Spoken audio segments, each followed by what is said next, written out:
রাসেল।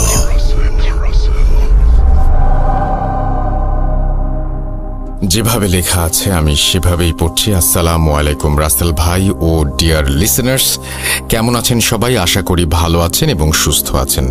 আমি মোহাম্মদ সাবিত আলম বলছি ময়মনসিংহ থেকে। আমি বর্তমানে ভূত.কমের একজন মডারেটর হিসেবে নিযুক্ত আছি। আজ আমি আপনাদের সাথে একটি নতুন এবং কনফিউজিং ঘটনা নিয়ে আবার ফিরে এলাম। কিন্তু ঘটনায় যাবার আগে আমি শুরুতে একটা প্রশ্ন করব লিসেনারদের কাছে, যার উত্তর আশা করি ঘটনা শেষে কষ্ট করে একটু ভেবে আমাকে জানিয়ে দেবেন আপনারা। প্রশ্নটি হলো, এটা কিসের ঘটনা? ব্ল্যাক ম্যাজিক নাকি কোনো সাইকোলজিক্যাল সমস্যা? আমি শুরুতেই বলে রাখি যে আমি এই ঘটনার মাঝে যতগুলো নাম ব্যবহার করেছি সবগুলোই হচ্ছে ছদ্মনাম। এই ঘটনাটি আমি কালেক্ট করেছি আমার স্টুডেন্টের বাসা থেকে, যা ঘটেছে 2018 সালে। আমার স্টুডেন্টের নাম নুসরাত। ঘটনাটি ওনার নাম অনামিকা। অনামিকা আপু নুসরাতের কাজিন হন সম্পর্কে। 2 বছর টানা পড়ানোর জন্য নুসরাতের পরিবারের সাথে আমার মোটামুটি ভালোই একটি আন্ডারস্ট্যান্ডিং হয়ে গিয়েছিল। 2020 সালের ফেব্রুয়ারি মাসে নুসরাতের ছোট ভাইয়ের বার্থডে থাকায় তারা আমাকে সেদিন রাতের বেলা তাদের বাসায় ডিনারের দাওয়াত দেয়। আমিও আনন্দের সাথে সেটি গ্রহণ করি। 19 আগস্ট সন্ধ্যা 6টার দিকে নুসরাতের বাসায় যাই। অনামিকা আপুও সেদিন সেখানে ছিলেন। ওদের বাসায় যাবার পর ওরা আমাকে ওদের বাসায় আসা গেস্ট আর কাজিনদের সাথে পরিচয় করিয়ে দেয়। পরিচয় পর্ব শেষে কেক কেটে কিছুক্ষণ গল্প করে সবাই মিলে বসে খাওয়া দাওয়া করেন। নানান বিষয় নিয়ে গল্প করছিলাম আমরা সবাই এবং টিভি দেখছিলাম। টিভিতে তখন একটি হরর ফিল্ম হচ্ছিল। আমি কথার এক ফাঁকে দেখলাম নুসরাতের কাজিন অনামিকা আপু টিভির রুম থেকে উঠে ড্রয়িং রুমে চলে গেলেন। ওনার দেখা দেখে নুসরাতও চলে গেল আপুর সাথে ড্রয়িং রুমে। কিছুক্ষণ পর ড্রয়িং রুম থেকে ফুঁপিয়ে কান্নার আওয়াজ শুনতে পেলাম আমরা। এরপর আমরা সবাই মিলে ড্রয়িং রুমে গিয়ে দেখি অনামিকা আপু কাঁদছেন। যেহেতু ওনারা সবাই একটি পরিবার, তাই ওনারা হয়তো অনামিকা আপুর কান্নার কারণ জানতেন, কিন্তু আমি সহ 2-1 জনের জানা ছিল না এ বিষয়ে যে আপু কেন কাঁদছেন বার্থডেতে। আমি যখন নুসরাতকে জিজ্ঞাসা করি আপু কেন কাঁদছেন, নুসরাত মাথা নিচু করে বলে, স্যার আপু অনেক মানসিক যন্ত্রণায় আছেন। আমি জিজ্ঞাসা করি কেন? নুসরাত আমাকে কিছু বলতে যাবে এর আগেই অনামিকা আপু বলে যে এই দুনিয়ায় কত মানুষ, সবাইকে ছেড়ে কেন আমার সাথে এমন হচ্ছে? আমার অপরাধ কি? আমি কি পাগল হয়ে যাচ্ছি? সবাই তো তাই ভাবছে। কেন আমার জীবন বদলে গেল এভাবে? ওনার এই ধাঁধা মাখানো প্রশ্ন শুনে আমি সরাসরি জিজ্ঞেস করি ওনাকে যে ওনার সমস্যাটা আসলে কি। এরপর নুসরাতের আম্মু ড্রয়িং রুমের একটি সোফায় অনামিকা আপুর পাশে বসে ওনার মাথায় হাত বুলিয়ে দিচ্ছিলেন, আর অনামিকা আপু চোখ মুছতে মুছতে তার জীবনের এক করুণ অধ্যায় আমাদের সাথে শেয়ার করেন। কিন্তু আমি তখন ভূত.কমের সাথে জড়িত না থাকায় ঘটনাটি আস্তে আস্তে ভুলে যাই। আর সেই টিউশনটিও আমার শেষ হয়ে যায়, কারণ নুসরাত এসএসসি পাশ করে যাবার পর সপরিবারে ঢাকায় চলে যায়, আর তাদের সাথে আমার কখনো যোগাযোগ হয়ে ওঠেনি। কিন্তু রিসেন্টলি ওরা ময়মনসিংহে ওদের কোনো এক রিলেটিভের বাসায় কোরবানি ঈদের মৌসুমে ঘুরতে আসায় আমার সাথে একদিন রাস্তায় তাদের দেখা হয়ে যায়। তখন অনামিকা আপু তাদের সাথে ছিলেন। ওনাকে দেখে আমার ওনার শেয়ার করা ঘটনাটি মনে পড়ে যায়, কিন্তু সম্পূর্ণ ঘটনাটি মনে না থাকায় আমি কথাবার্তা শেষে বিদায় নেবার আগে আপুর কন্ট্যাক্ট নাম্বার নিয়ে আসি, আর 18 আগস্ট রাতের বেলা তাকে মেসেজ করে ঘটনাটি আরও একবার তার কাছে জানতে চাই। উনি আমাকে ফোন করে এরপর ঘটনাটি আবার শেয়ার করেন। ওনার সাথে ফোনে আমার প্রায় 2 ঘন্টা কথা হয়। ঘটনাটি আবার শুনে আমি আসলে এর কোনো কুল কিনারা খুঁজে পাইনি, কিন্তু শ্রোতা বন্ধুরা যদি খুঁজে পান কোনো কুল কিনারা দয়া করে জানাবেন। যাই হোক, রাসেল ভাই অনেক কথা বলে ফেলেছি, কথা না বাড়িয়ে ঘটনায় যাচ্ছি। ঘটনাটি আপু যেভাবে বলেছিলেন সেভাবেই বলার চেষ্টা করছি। অনিচ্ছাকৃত ভুল ত্রুটির জন্য সবার কাছে ক্ষমা চেয়ে নিচ্ছি।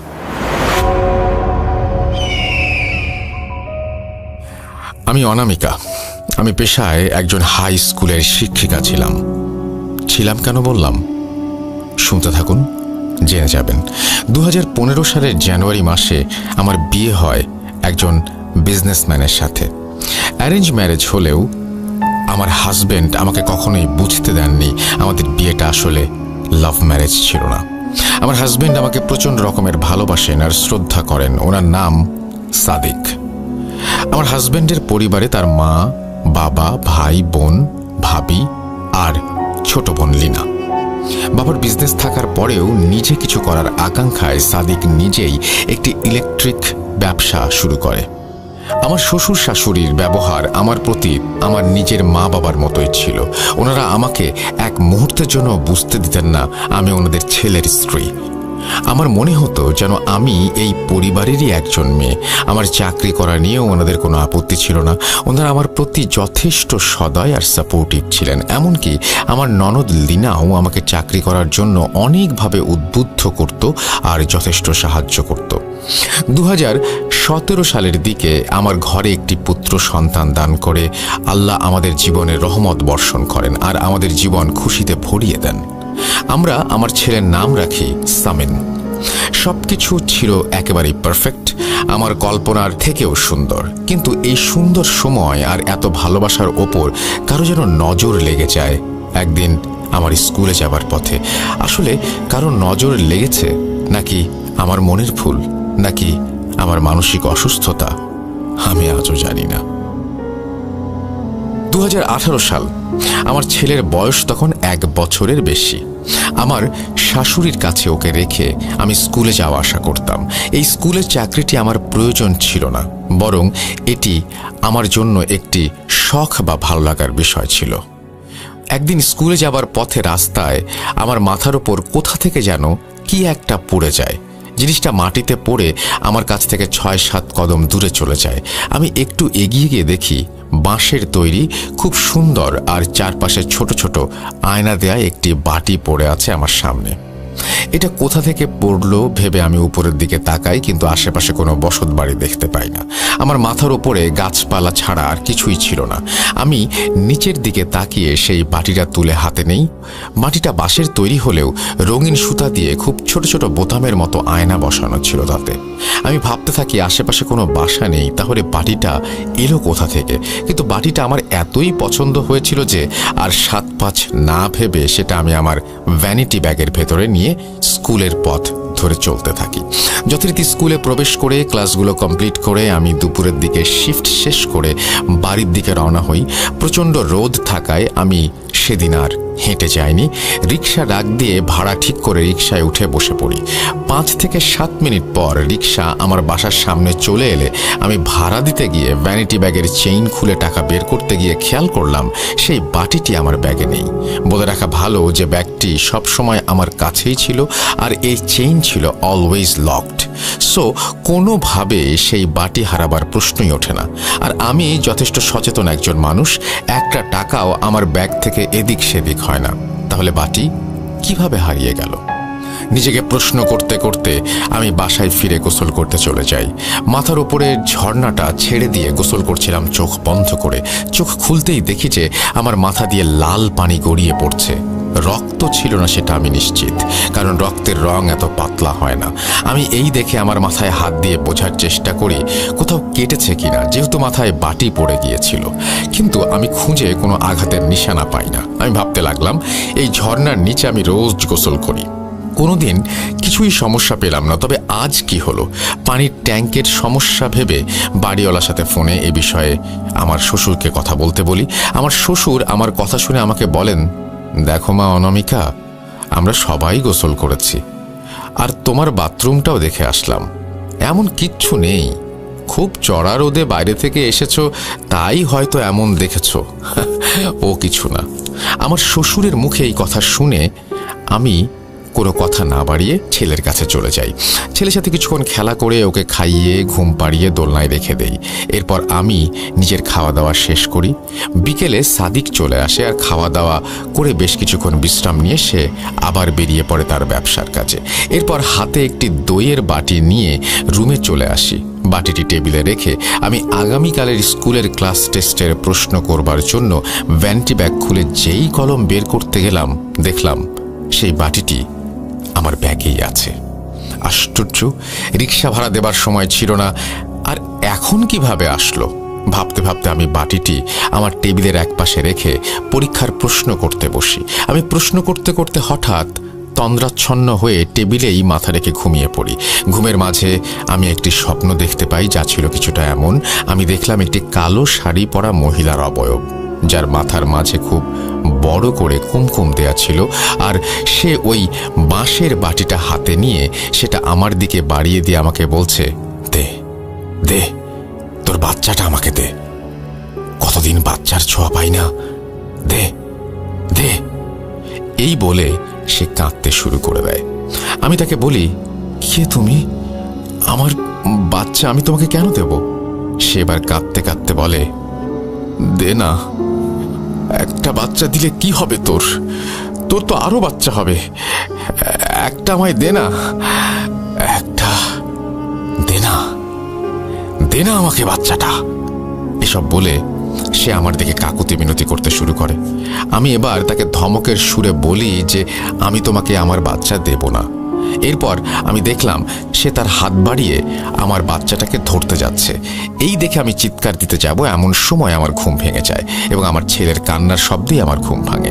আমি দৌড়ে আমার ছেলের কাছে গিয়ে দেখি আমার ছেলের দোলনার পাশে সেই বাঁশের বাটিটি রাখা। আমি খুব ভয় পেয়ে যাই। এরপর আমি আমার শাশুড়ির ঘরে গিয়ে আজকের সব ঘটনা খুলে বলি, আর বাথরুমের ঝর্ণায় আসা লাল পানির কথাও বলি। তখন আমার শাশুড়ির পাশে বসে থাকা আমার ননদ আমাকে যা বলে তা আমি আসলে মানতে পারছিলাম না। সে আমাকে বলে, ভাবি, কি বলছো তুমি? কিসের বাঁশের বাটির কথা বলছো?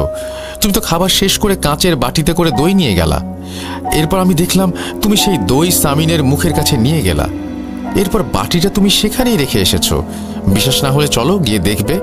এরপর আমি, লীনা আর শাশুড়ি ঘরে এসে দেখি সামিন তার দোলনায় ঘুমাচ্ছে, আর ওর পাশে রাখা বাটিটা আসলে একটি কাঁচের বাটি। আমি বিছানায় বসে পড়ি, আর আমার শাশুড়ি আমাকে বলেন, দেখো, আজকে অনেক গরম পড়েছে, আর এই গরমে তুমি অনেক টায়ার্ড হয়ে গেছো, তাই এমন হচ্ছে। তুমি আজ বিশ্রাম করো, আমি আর লীনা মিলেই আজকে কাজ সামলে নেব। এই বলে আমার ছেলের মাথায় হাত বুলিয়ে ওনারা চলে যান। এরপর আমি আমার ছেলেকে কোলে নিয়ে আমার পাশে রেখে আবার ঘুমিয়ে পড়ি। আমার ঘুম ভাঙে সাদিকের ডাকে। সে কাজ থেকে ফিরে আমাকে ডাকছিল, ভেবে উঠে দেখি 11টা বেজে গেছে। সাদিক আসলে আমাকে ডিনারের জন্য ডাকছিল। আমি উঠে মুখে পানি দিয়ে খাবারের জন্য টেবিলে যাই। সবাই মিলে খেতে খেতে আমরা কথা বলছিলাম। হঠাৎ আমি দেখি আমার খাওয়ার পানির জায়গায় সেই বাঁশের বাটি, আর সেখানে মানুষের চামড়া জড়ানো কাঁচা মাংস রাখা। এটা দেখে আমি বাটিতে জোরে একটা ধাক্কা দিয়ে সেটি মেঝেতে ফেলে জোরে চিৎকার দিয়ে খাবার ফেলে চেয়ার থেকে উঠে পড়ি। আমাকে দেখে সবাই হকচকিয়ে যায় এবং জিজ্ঞেস করে আমার কি হয়েছে। আমি তাদেরকে বিষয়টা বললে সবাই আমার দিকে বোকা বোকা চোখে তাকিয়ে বলে, মেঝেতে যা পড়ে আছে সেটি ছিল একটি কাঁচের গ্লাস। আমিও তাকিয়ে দেখি, হ্যাঁ আসলেই তো, এটা তো একটা কাঁচের গ্লাস। আমি বুঝতে পারছিলাম না এসব আমার মনের কল্পনা নাকি সত্যি এসব আমার সাথে হচ্ছে। আমি সেদিন আর কিছু না খেয়ে রুমে এসে শুয়ে পড়ি। আর আমার শরীর ভালো লাগছিল না, আমার ঘুম দরকার ছিল বলে আমার শাশুড়ি আমার ছেলে সামিনকে আজ তার সাথে রাখবেন বলেন, যেন আমার ঘুমের কোনো সমস্যা না হয়। আমিও তার কথা মেনে যথারীতি বিছানায় শুয়ে ঘুমিয়ে পড়ি। মাঝরাতে আমার প্রচণ্ড পানির পিপাসা পায়। আমি পানি খাওয়ার জন্য উঠতে যাব, এমন সময় শুনি আমার চারপাশ থেকে ফিসফিস করে কেউ বলছে, দিয়ে দে, দিয়ে দে, দিয়ে দে, দিয়ে দে, আরে দে না। কি রে, দিবি না? বাচ্চা দিবি না আমায়? দে, দে না, বাচ্চাটা দে না। এইটা শুনে আমি সাদিককে ডাক দিতে যাব, এমন সময় আমার গলায় কিছু একটা চাপ অনুভব করি, আর এরপর আমার চোখ খুলে যায়। বুঝতে পারছিলাম স্বপ্ন দেখছিলাম এতক্ষণ, কিন্তু চোখ খুলে আমি যা দেখি তা ছিল আরো ভয়ানক। আমি দেখলাম সাদিক আমার গলায় হাত দিয়ে আমার শ্বাস রোধ করার চেষ্টা করছে। আমি জোরে লাফ দিয়ে বিছানা থেকে উঠে পড়তে গেলে মনে হলো পড়ে গেলাম আবার বিছানাতেই। এবার আমি দেখলাম আমার ঘরে লাইট জ্বলে উঠলো, আর সাদিক আমাকে খুব রাগী গলায় বলছে, অনামিকা, তুমি কি পাগল হয়ে গেছো? তুমি আমার গলা টিপে ধরেছিলে, এমনভাবে আমার বুকের উপরে বসে তুমি কেন গলা টিপছিলে? আমার সাথে কোনো সমস্যা থাকলে আমাকে সরাসরি বলো, এভাবে ঘুমের মাঝে নাটক করার দরকার কি? ভাগ্যিস তোমাকে পা দিয়ে ধাক্কা দিয়ে ফেলে দিয়েছিলাম, নইলে তো তুমি গলা টিপে আমাকে আজকে মেরেই ফেলতে। সাদিকের কথা শুনে আমি ভালোই স্নায়বিক আঘাত পাই, কারণ আমি দেখলাম সাদিক আমার গলা টিপছে, আর সাদিক বলছে আমি তার গলা টিপছিলাম। কিন্তু কিন্তু সাদিক যে আমাকে ধাক্কা দিয়ে ফেলেছিল, আমি ডান কাত হয়ে পড়েছিলাম। আমি দেখলাম যে হ্যাঁ, আমি আসলে ডান কাত হয়েই পড়ে আছি এখনো। আর লাইটের আলোয় সাদিকের গলায় স্পষ্ট সদ্য আমার দেয়া হাতের টিপের ছাপও দেখতে পেলাম। কিচ্ছু বুঝতে পারছিলাম না আমি। সাদিক সেদিন রাতে আমার সাথে আর ঘুমায়নি। সকাল হলে আমি ঘুম থেকে উঠে গিয়ে দেখি আমার মাথা খুব ব্যথা করছে। আমি ঘুম থেকে অনেক লেট করে উঠেছিলাম, তাই সেদিন আমার স্কুলে যাওয়ার সময় পেরিয়ে গিয়েছিল অলরেডি। ঘুম থেকে উঠে আমি ফ্রেশ হয়ে আমার ছেলে সামিনের কাছে যাই আর ওকে নিয়ে খেলা করতে শুরু করি। কিছুক্ষণ খেলার পর আমি ওকে আমার ননদ লিনার কাছে দিয়ে রান্নার জন্য চলে যাই রান্না করতে। রান্নাঘরে গিয়ে আমি দেখতে পাই লিনা অলরেডি রান্না করছে। আমাকে দেখে সে হাসছিল। আমি কিছুটা অবাক হয়ে ওকে জিজ্ঞেস করি, তুই রান্না করে এলি কিভাবে? তা এত জলদি? সামিন কোথায়? ও আমাকে বলে ও নাকি অনেকক্ষণ ধরেই রান্নাঘরে ছিল। লিনার এই কথা শুনে আমি দৌড়ে আমার ঘরে গিয়ে দেখি আমার শাশুড়ি আর লিনা দুজন মিলে সামিনের সাথে খেলছে। আমি লিনাকে ধমকে সুরে বলি, তুই আবার রান্নাঘর থেকে এখানে এলি কিভাবে? আমার কথা শুনে আমার শাশুড়ি আমার দিকে অবাক হয়ে তাকিয়ে বলেন, লিনা তো অনেকক্ষণ ধরে এখানে, তুমি তো সামিনকে লিনার কাছে দিয়ে রান্নাঘরে গেলে।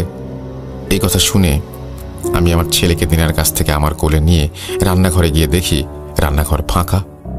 আমার পেছন পেছন আমার শাশুড়ি আর লিনা চলে আসে আর আমাকে জিজ্ঞেস করে কি হয়েছে আমার।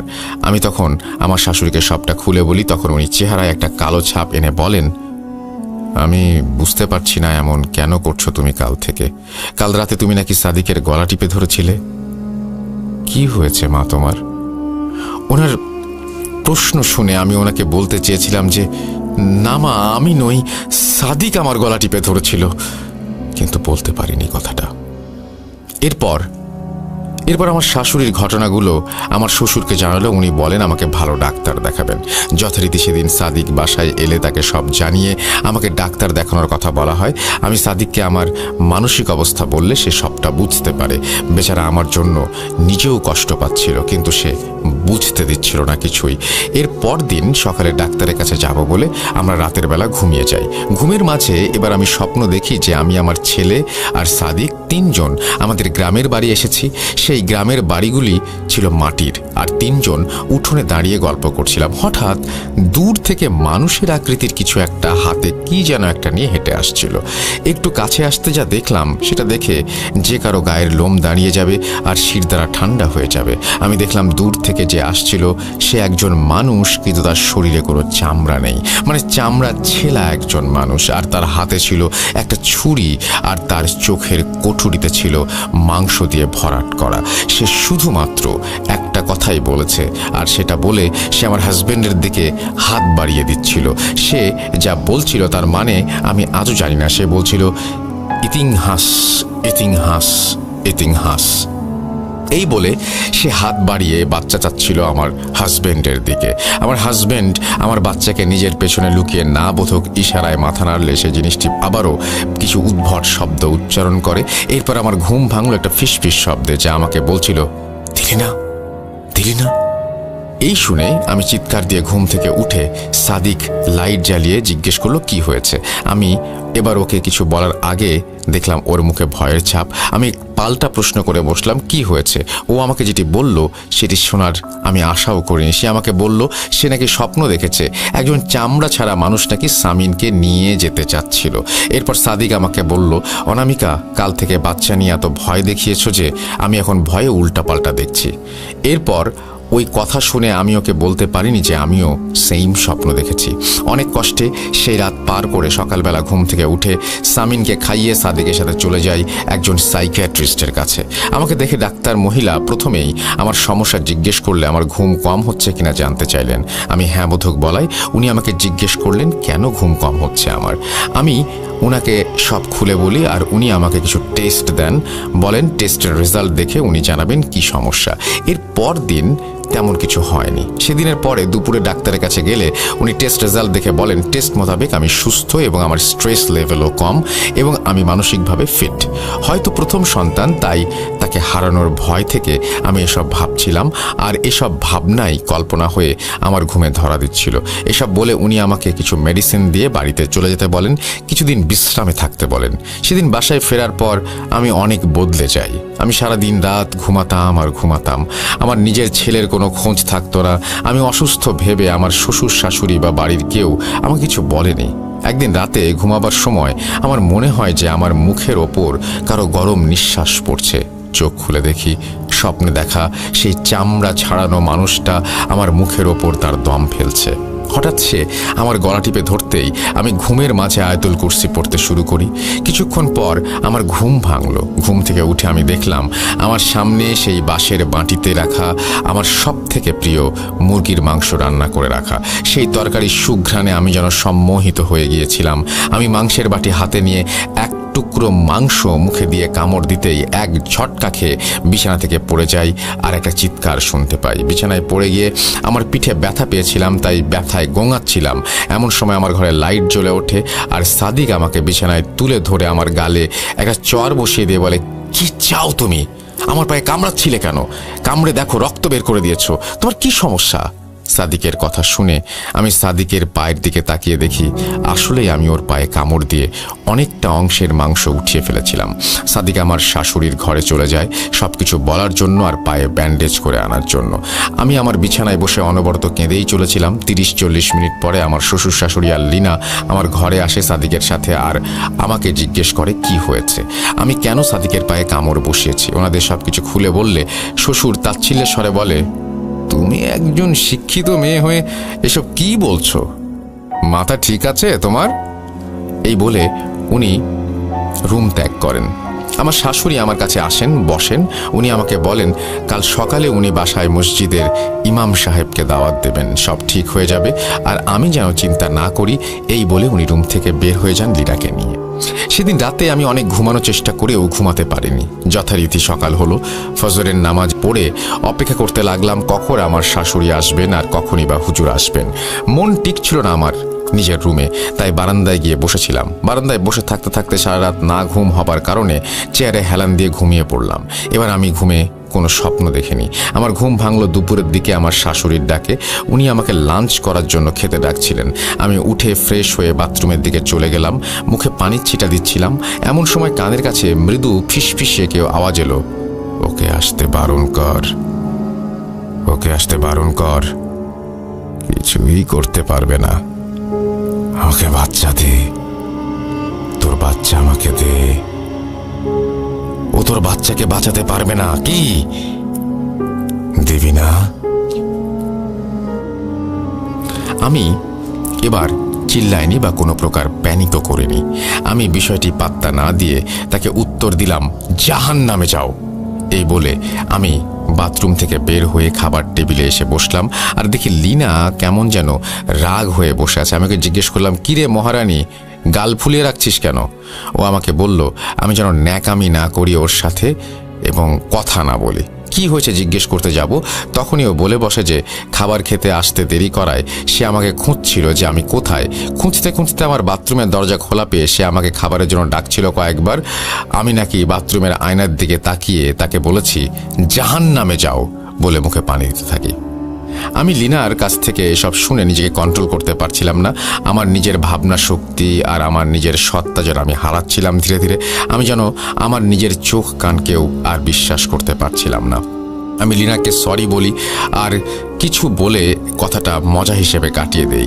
খাবার খাওয়ার সময় আমার শাশুড়ি আমাকে বলেন যে হুজুর আজ সন্ধ্যায় আসবেন। আমি যেন বোরখা পরে রেডি হয়ে থাকি। এদিকে স্কুল থেকে ফোন আসে যে আমি কেন স্কুল কামাই করছি, আমি অসুস্থ বলে আমার কয়েকদিনের জন্য স্কুল থেকে ছুটি নিয়ে নেই। সেদিন সন্ধ্যায় হুজুর আমাদের বাসায় আসেন। ওনাকে আমাদের ড্রয়িং রুমে বসানো হয়। উনি কিছুক্ষণ সম্পূর্ণ বাসা পরীক্ষা করে ড্রয়িং রুমের ফাঁকা জায়গায় মেঝেতে বসে আমাকে নিয়ে আসতে বলেন। আমার শাশুড়ি আমাকে ডাক দিয়ে হুজুরের কাছে আসতে বলেন। আমি আসার পরে হুজুর আমাকে দেখে আমার সমস্যা জানতে চান। আমি শুরু থেকে সবকিছু বলি। আমার শাশুড়ি যতটুকু দেখেছেন খুলে বলার পর হুজুর আমাকে মেঝেতে বসতে বললেন আর আমার চারপাশে একটা বৃত্ত এঁকে দিয়ে রসুন পোড়া সরিষার তেল দিলেন। উনি সব লাইট অফ করে চোখ বন্ধ করে দোয়া আয়াত পড়তে শুরু করলেন। আমার শাশুড়ি উঠে গিয়ে সব লাইট অফ করে দিলেন। 5 থেকে 7 মিনিট পর হুজুর লাইট অন করতে বলেন আর লাইট অন করলে হুজুর আমার বাম হাতের কনিষ্ঠ আঙুল চেপে ধরলেন। আমার নাকের সামনে সরিষার তেল ডোবানো কাপড়ে আগুন ধরিয়ে দিলেন এবং কিছুক্ষণ পর বলতে লাগলেন, এই মেয়ের ওপরে কোনো জিনের আসর নেই, ও একেবারে সুস্থ, এই বাসায় কোনো সমস্যা নেই। এরপর আমি ওনাকে প্রশ্ন করলাম যে তাহলে আমি স্বপ্ন দেখি আর আওয়াজ শুনি সব কি? উনি আমাকে বললেন এসব কিছু আমার মনের ভুল ছাড়া আর কিছুই না। তখন ওনাকে আমি বলি যে যেদিন আমি আমার সেই চামড়া ছাড়া লোকটিকে স্বপ্ন দেখলাম সেদিন আমার হাজবেন্ডও সেই একই স্বপ্ন দেখেছে এবং তাকেই স্বপ্ন দেখেছে। তখন উনি বললেন এর মানে উনি বলতে পারবেন না, উনি শুধু এতটুকু জানেন যে আমার কোনো সমস্যা নেই, সবটাই আমার মনের ভুল। এরপর হুজুর চলে গেলে আমি আমার মা বাবাকে ফোন করে বিষয়টা জানাই। ওনারা আমাকে বলেন যে ওনাদের পরিচিত এক হুজুর আছেন, উনি বর্তমানে ইন্ডিয়াতে আছেন, কিছুদিন পর আসলে আমাকে ওনার কাছে নিয়ে যাবেন। এরপর আস্তে আস্তে দিন কাটে আর সমস্যা বাড়তে থাকে। একদিন রাতের বেলা আমি ঘুমাচ্ছিলাম, সকালে ঘুম থেকে উঠে দেখি আমার ননদের রুমে আমি ওখানে কেন জিজ্ঞেস করলে সবাই আমাকে যা বলেন তা আমার বোধ শক্তির বাইরে ছিল। ওনারা বলেন যে রাতের বেলা সাদিক পানি খেতে উঠে আমাকে বিছানায় না পেয়ে কিছুক্ষণ ডাকার পর রুমের দরজা খোলা দেখে ভেবেছে আমি হয়তো ড্রয়িং রুমে পানি আনতে গেছি।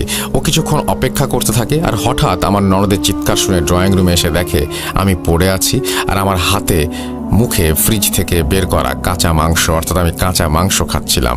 আমার ননদের ভাষ্যমতে বরফ জমা মাংস আমি কটকট শব্দ করে চিবিয়ে খাচ্ছিলাম।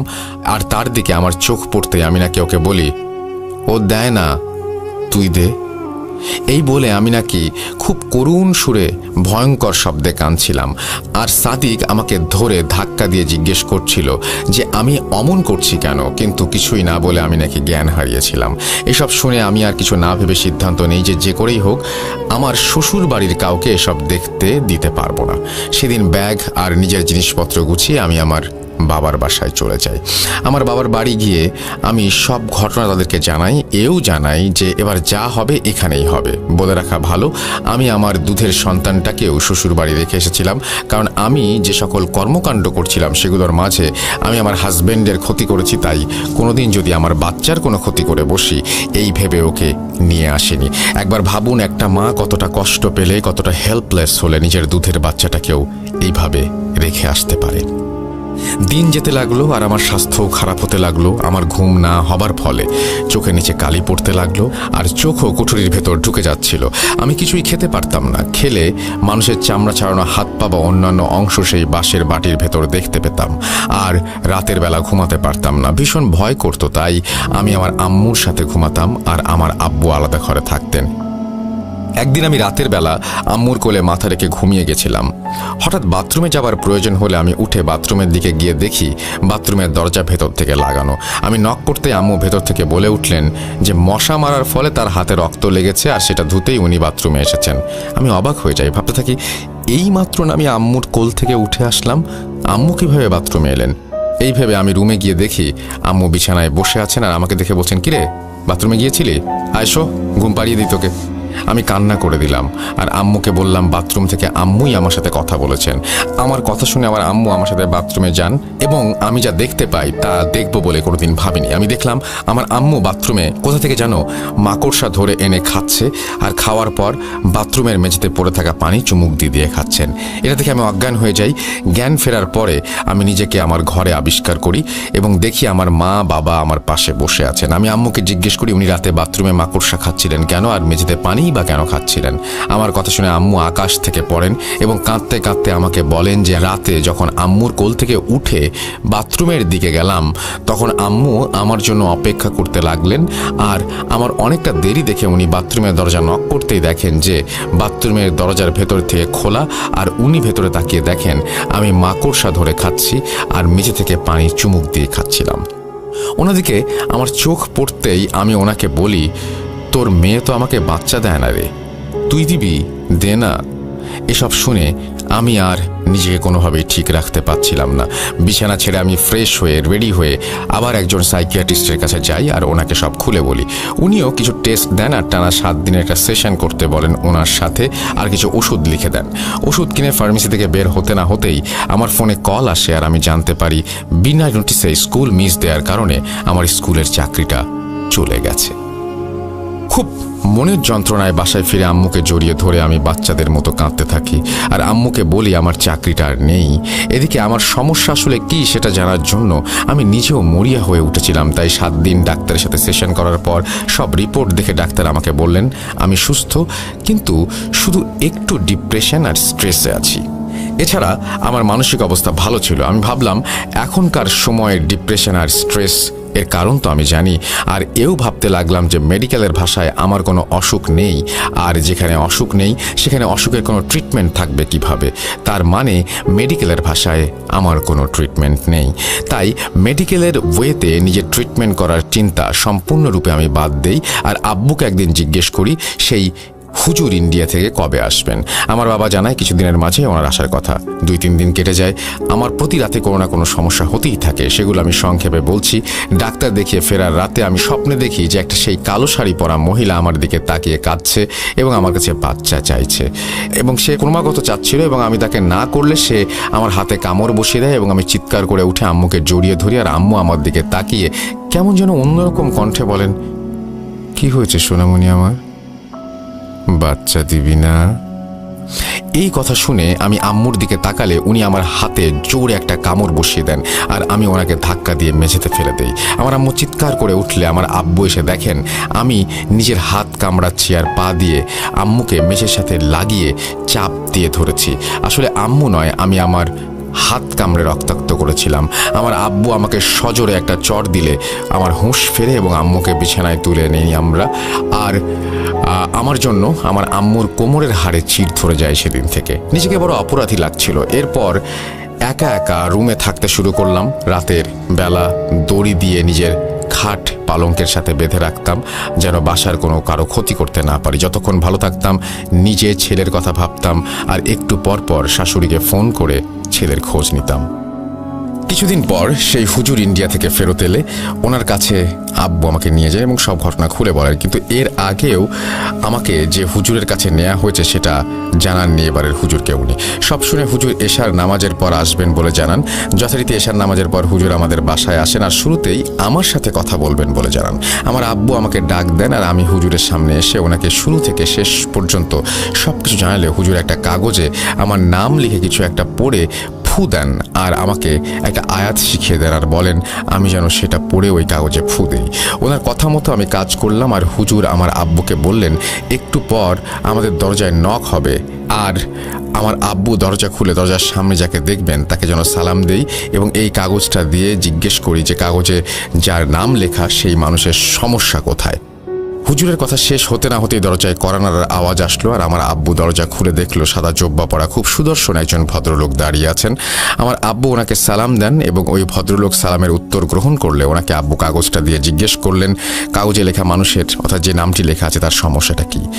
উনি আমার আব্বুর কাছে 2 মিনিট সময় চাইলেন, আর কিছুক্ষণ চুপ থেকে বললেন কাগজে যার নাম লেখা উনি আপনার মেয়ে। আপনার মেয়ের কোনো সমস্যা নেই, সে সুস্থ, কিন্তু আমাকে আপনারা সঠিক প্রশ্ন করেন, সমস্যা অন্য জায়গায়। আপনার মেয়েকে আগামী 1 বছর দেখে রাখবেন। এই সামনের 1 বছর ওর জন্য অনেক জরুরি আর ক্ষতিকর। 1 বছর আমাকে ডাকবেন আর সঠিক প্রশ্ন আর সঠিক মানুষের কথা জিজ্ঞেস করবেন, তাহলে সমাধান দিতে পারবো। এই কথা বলে উনি আমার আব্বুকে সালাম দিয়ে চলে যান। আমার আব্বু ফিরে এসে হুজুরকে জানান যে ভদ্রলোক কি বলেছেন এবং কি হয়েছে সেখানে। আব্বুর কথা শুনে হুজুর বলেন তাহলে উনি বিষয়টা দেখবেন, আর 1 বছর খুব সাবধানে পার করতে বললেন আমাদের। আমার হুজুর এও বললেন যে যেহেতু আমার মেয়ে অর্থাৎ আমার কোনো সমস্যা নেই, সেহেতু আমাকে নিয়ে কিছু করারও নেই, কারণ যেখানে কোনো সমস্যা নেই সেখানে সমাধান থাকার প্রশ্নই ওঠে না। এইসব বলে হুজুর চলে যান। হুজুরের কথা শুনে আমরা একেবারে হতাশ হয়ে যাই। বিজ্ঞানের মতে মেডিকেলের ভাষায় আমার কোনো সমস্যা নেই, ধর্মীয়ভাবেও আমার কোনো সমস্যা নেই। তাহলে যার সমস্যা নেই সে কেন ফ্রিজ থেকে কাঁচা মাংস বের করে খাবে? কেনই বা মাকড়সা আর বাথরুমের মেঝের পানি খাবে? কেনই বা সে নিজের মায়ের ক্ষতি করবে? আর কেনই বা সে হাজব্যান্ডের পায়ে কামড় বসিয়ে মাংস খুলে নেবে? আবার প্রশ্ন একটাই যে সুস্থ মস্তিষ্কে কি কেউ এসব করতে পারে? এর 3 দিন পর হুজুর আমার আব্বুকে ফোন দিয়ে বলেন যে সমস্যাটা এখনো বোঝা যায়নি, কিন্তু উনি আমাদের একটা কাজ করার কথা বলেন যা কিনা তার কাছে জিনদের মাধ্যমে করার আদেশ পেয়েছেন। উনি আরও আমরা যেন সেই কাজটি করে দেখি। আমার আব্বু জিজ্ঞেস করলেন যে কি কাজ। হুজুর তখন আমাদের বললেন যেন আমরা বাসায় আগামী শুক্রবার বাদ জুম্মা একটি বড় মিলাদ পড়াই আর কোরআন শরীফ খতম দেই।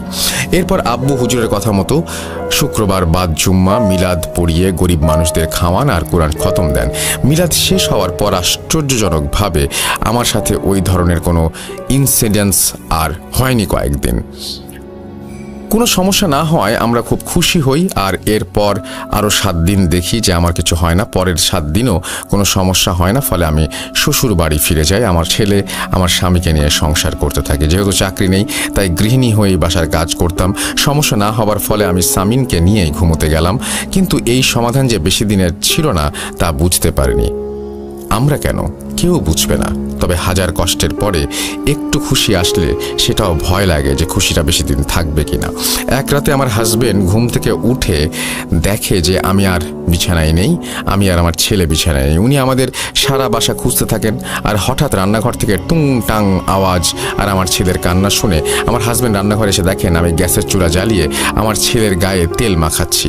এটা দেখে আমার হাজবেন্ড জোরে চিৎকার দেয় আর আমার হাত থেকে ছেলেকে জোর করে কেড়ে নেন। এদিকে সাদিকের চিৎকারে বাসার সবাই চলে আসে।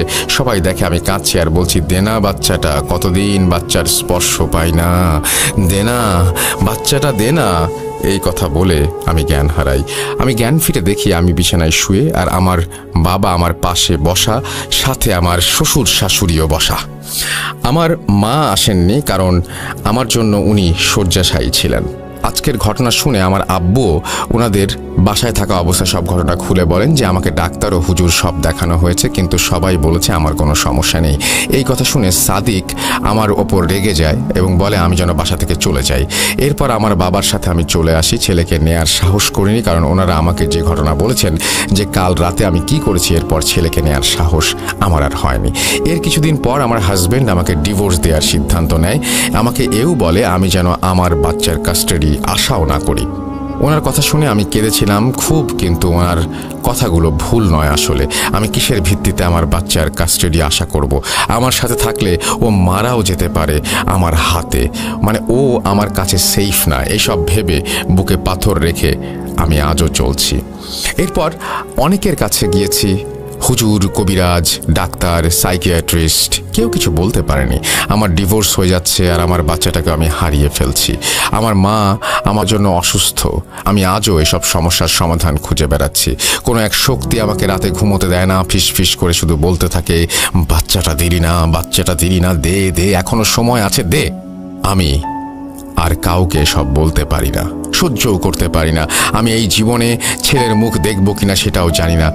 এখনও মাঝে মাঝে সকালে উঠে শুনি আমি অজ্ঞান হয়ে গিয়েছিলাম, আর না হয় আমি কাঁচা মাংস, মাকড়সা, পোকামাকড় খাচ্ছিলাম। সর্বশেষ একদিন রাতের বেলা আমার বাবা আমাকে রান্নাঘরের ময়লার ঝুড়ি থেকে ডিমের খোসা আর মাছের পচা ময়লা খেতে দেখেছেন। আমি আর কিছুই ভাবতে পারছিলাম না, কাউকে বলতে পারছিলাম না, কিছু সহ্যও করতে পারছিলাম না। হুজুর যে 1 বছরের সময় দিয়েছিলেন সেখান থেকে 5 মাসের ওপরে বাকি। চাই না এই 5 মাসের মাঝে কি হবে, 5 মাস পরেই বা কি হবে আমার ছেলের সাথে, আমার পরিবারের সাথে। আমি আর এসব এখন একেবারেই মানতে পারছি না, সইতে পারছি না। সেজন্য আমি এখন আমার মৃত্যু কামনা করি আল্লাহর কাছে। আত্মহত্যা করা যদি পাপ না হতো এতদিন আমি সেটা করে ফেলতাম। যেহেতু পাপ, তাই নিজের মৃত্যু কামনা করা কোনো উপায় নেই। এই বলে অনামিকা আপু একটি দীর্ঘশ্বাস ফেলে আমার সুস্থতা কামনা করে ফোন রেখে দিতে গেলে আমি ওনাকে জিজ্ঞেস করি আমি ঘটনাটি ভূত.com-এ শেয়ার করতে পারবো কিনা। উনি শুরুতে মানা করলেও আমি ওনাকে আশ্বস্ত করি যে ওনার আর ওনার পরিবারের সকলের নাম, বাসস্থান, পারিবারিক ইনফরমেশনগুলো আমি উল্লেখ করব না। আমার এই কথা শুনে উনি আমাকে ঘটনাটি শেয়ার করার অনুমতি দেন, আর সবার কাছে দোয়া চেয়ে উনি ফোনটি কেটে দেন। ফোন কেটে আমি ভাবতে থাকি যে আসলেই কোনো ভৌতিক সমস্যা এটি নাকি মানসিক সমস্যা। ভাবতে ভাবতে এও ভাবি যে ভৌতিক বা মানসিক যাই হোক না কেন সমস্যা, কোনোটাই তো প্রমাণ হয়নি, তাহলে ওনার সাথে হচ্ছেটা কি? ভাবতে ভাবতে আমি নিজেই স্নায়বিক চাপে পড়ে যাই। এরপর আমি আর কিছুই ভাবতে পারিনি। ভাবনা শক্তির বাইরের জিনিস মানুষ এখনো ভাবতে পারে না, তাই হয়তো আমি ভাবতে পারিনি। আর আমার লিসনারদের কাছে একটা প্রশ্ন রেখেই আজকে আমি বিদায় নিতে চাই। প্রশ্নটা হচ্ছে, ওনার সাথে যা ঘটে চলেছে আসলে সেটা কি? কোনো মানসিক সমস্যা নাকি কোনো অপ্রাকৃত কিছু? কেউ জানলে অবশ্যই জানাবেন। সবাইকে ধন্যবাদ এত সময় নিয়ে এত বড় ঘটনাটি ধৈর্য সহকারে শোনার জন্য। আর ধন্যবাদ রাসেল ভাই কষ্ট করে ঘটনাটি পড়ার জন্য। কতটুকু ভয়ের ছিল ঘটনাটি জানি না, তবে আনকমন লাগায় শেয়ার করলাম। সকলের কাছে আমার একটাই অনুরোধ যে আমার লেখার অনিচ্ছাকৃত ভুল ত্রুটিগুলো ক্ষমা সুন্দর দৃষ্টিতে দেখবেন। সকলের সুস্থতা কামনা করে আমি সাবিত ময়মনসিং থেকে বিদায় নিচ্ছি। আসসালামু আলাইকুম। এরপরে তিনি তার ফোন নাম্বার শেয়ার করছেন। একটা বিউটিফুল স্টোরি, এবং আশা করছি এই স্টোরিটা আপনাদেরও ভালো লেগেছে। যদি ভালো লাগে তাহলে আমিও খুব খুশি হব। আশা করছি যে আপনারাও এরকম ঘটনা পাঠাবেন। আমরা প্রচুর অডিও ক্লিপ চাই, প্রচুর ঘটনা চাই। স্পেশালি আমরা আবারও অডিও ক্লিপ আরও বেশি বেশি করে আহ্বান করছি আপনাদের কাছে সামনে, যেহেতু এই মুহূর্তে আমাদের একটা প্রোগ্রাম রয়েছে, সেটি হচ্ছে হ্যালোইন, এবং হ্যালোইন সম্পর্কে আপনারা সবাই জানেন। হ্যালোইন স্পেশাল একটা এপিসোড করতে চাই, এবং সেই সাথে আপনাদের ইমেইলও চাই। দুটোই চাই আমি অনেক বেশি বেশি, যাতে একটা চমৎকার হ্যালোইনের শো করতে পারি। আপনারা বেশি বেশি করে ঘটনা পাঠান। আমাদের অ্যাড্রেস হচ্ছে russell.booth.com@gmail.com। আপনাদের ঘটনার অপেক্ষায় থাকলাম। চলে যাচ্ছি পরের স্টোরিতে।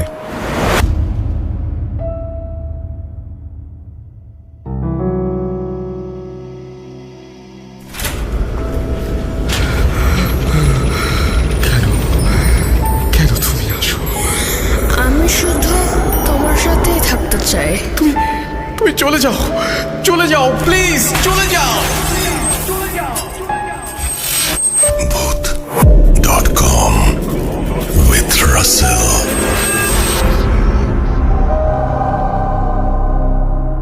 যেভাবে লেখা আছে আমি সেভাবেই পড়ছি। জানি ভালো আছেন। বিশেষ কারণে আমার নাম প্রকাশ করবেন না। আমি তারপরে তিনি তার নামটি লিখেছেন এবং ফোন নাম্বার দিয়েছেন। ঘটনাটি ঘটে আমার মায়ের সাথে। প্রথমেই বলে রাখি, আমার বাবা দ্বিতীয় বিয়ে করার পর থেকেই সমস্যার সূত্রপাত হয়। আমার বাসায় ঘটনাটি ঘটে, তাই বাসার বিবরণ দেয়া দরকার। বাসাটি ছিল রেল প্যাটার্ন টিনের বাসা, এবং উত্তর দিকে ছিল গোসলখানা ও দক্ষিণ দিক ছিল বাথরুম। বারান্দা বিশিষ্ট বাসা ছিল। উত্তর দিকের দুইটি রুমে আমার বাবা ও ছোট মা থাকতেন। দক্ষিণ দিকের দুটি রুমে আমি, আমার বড় বোন, মা ও বড় ভাই থাকতাম। সময় নষ্ট না করে ঘটনায় চলে যাই।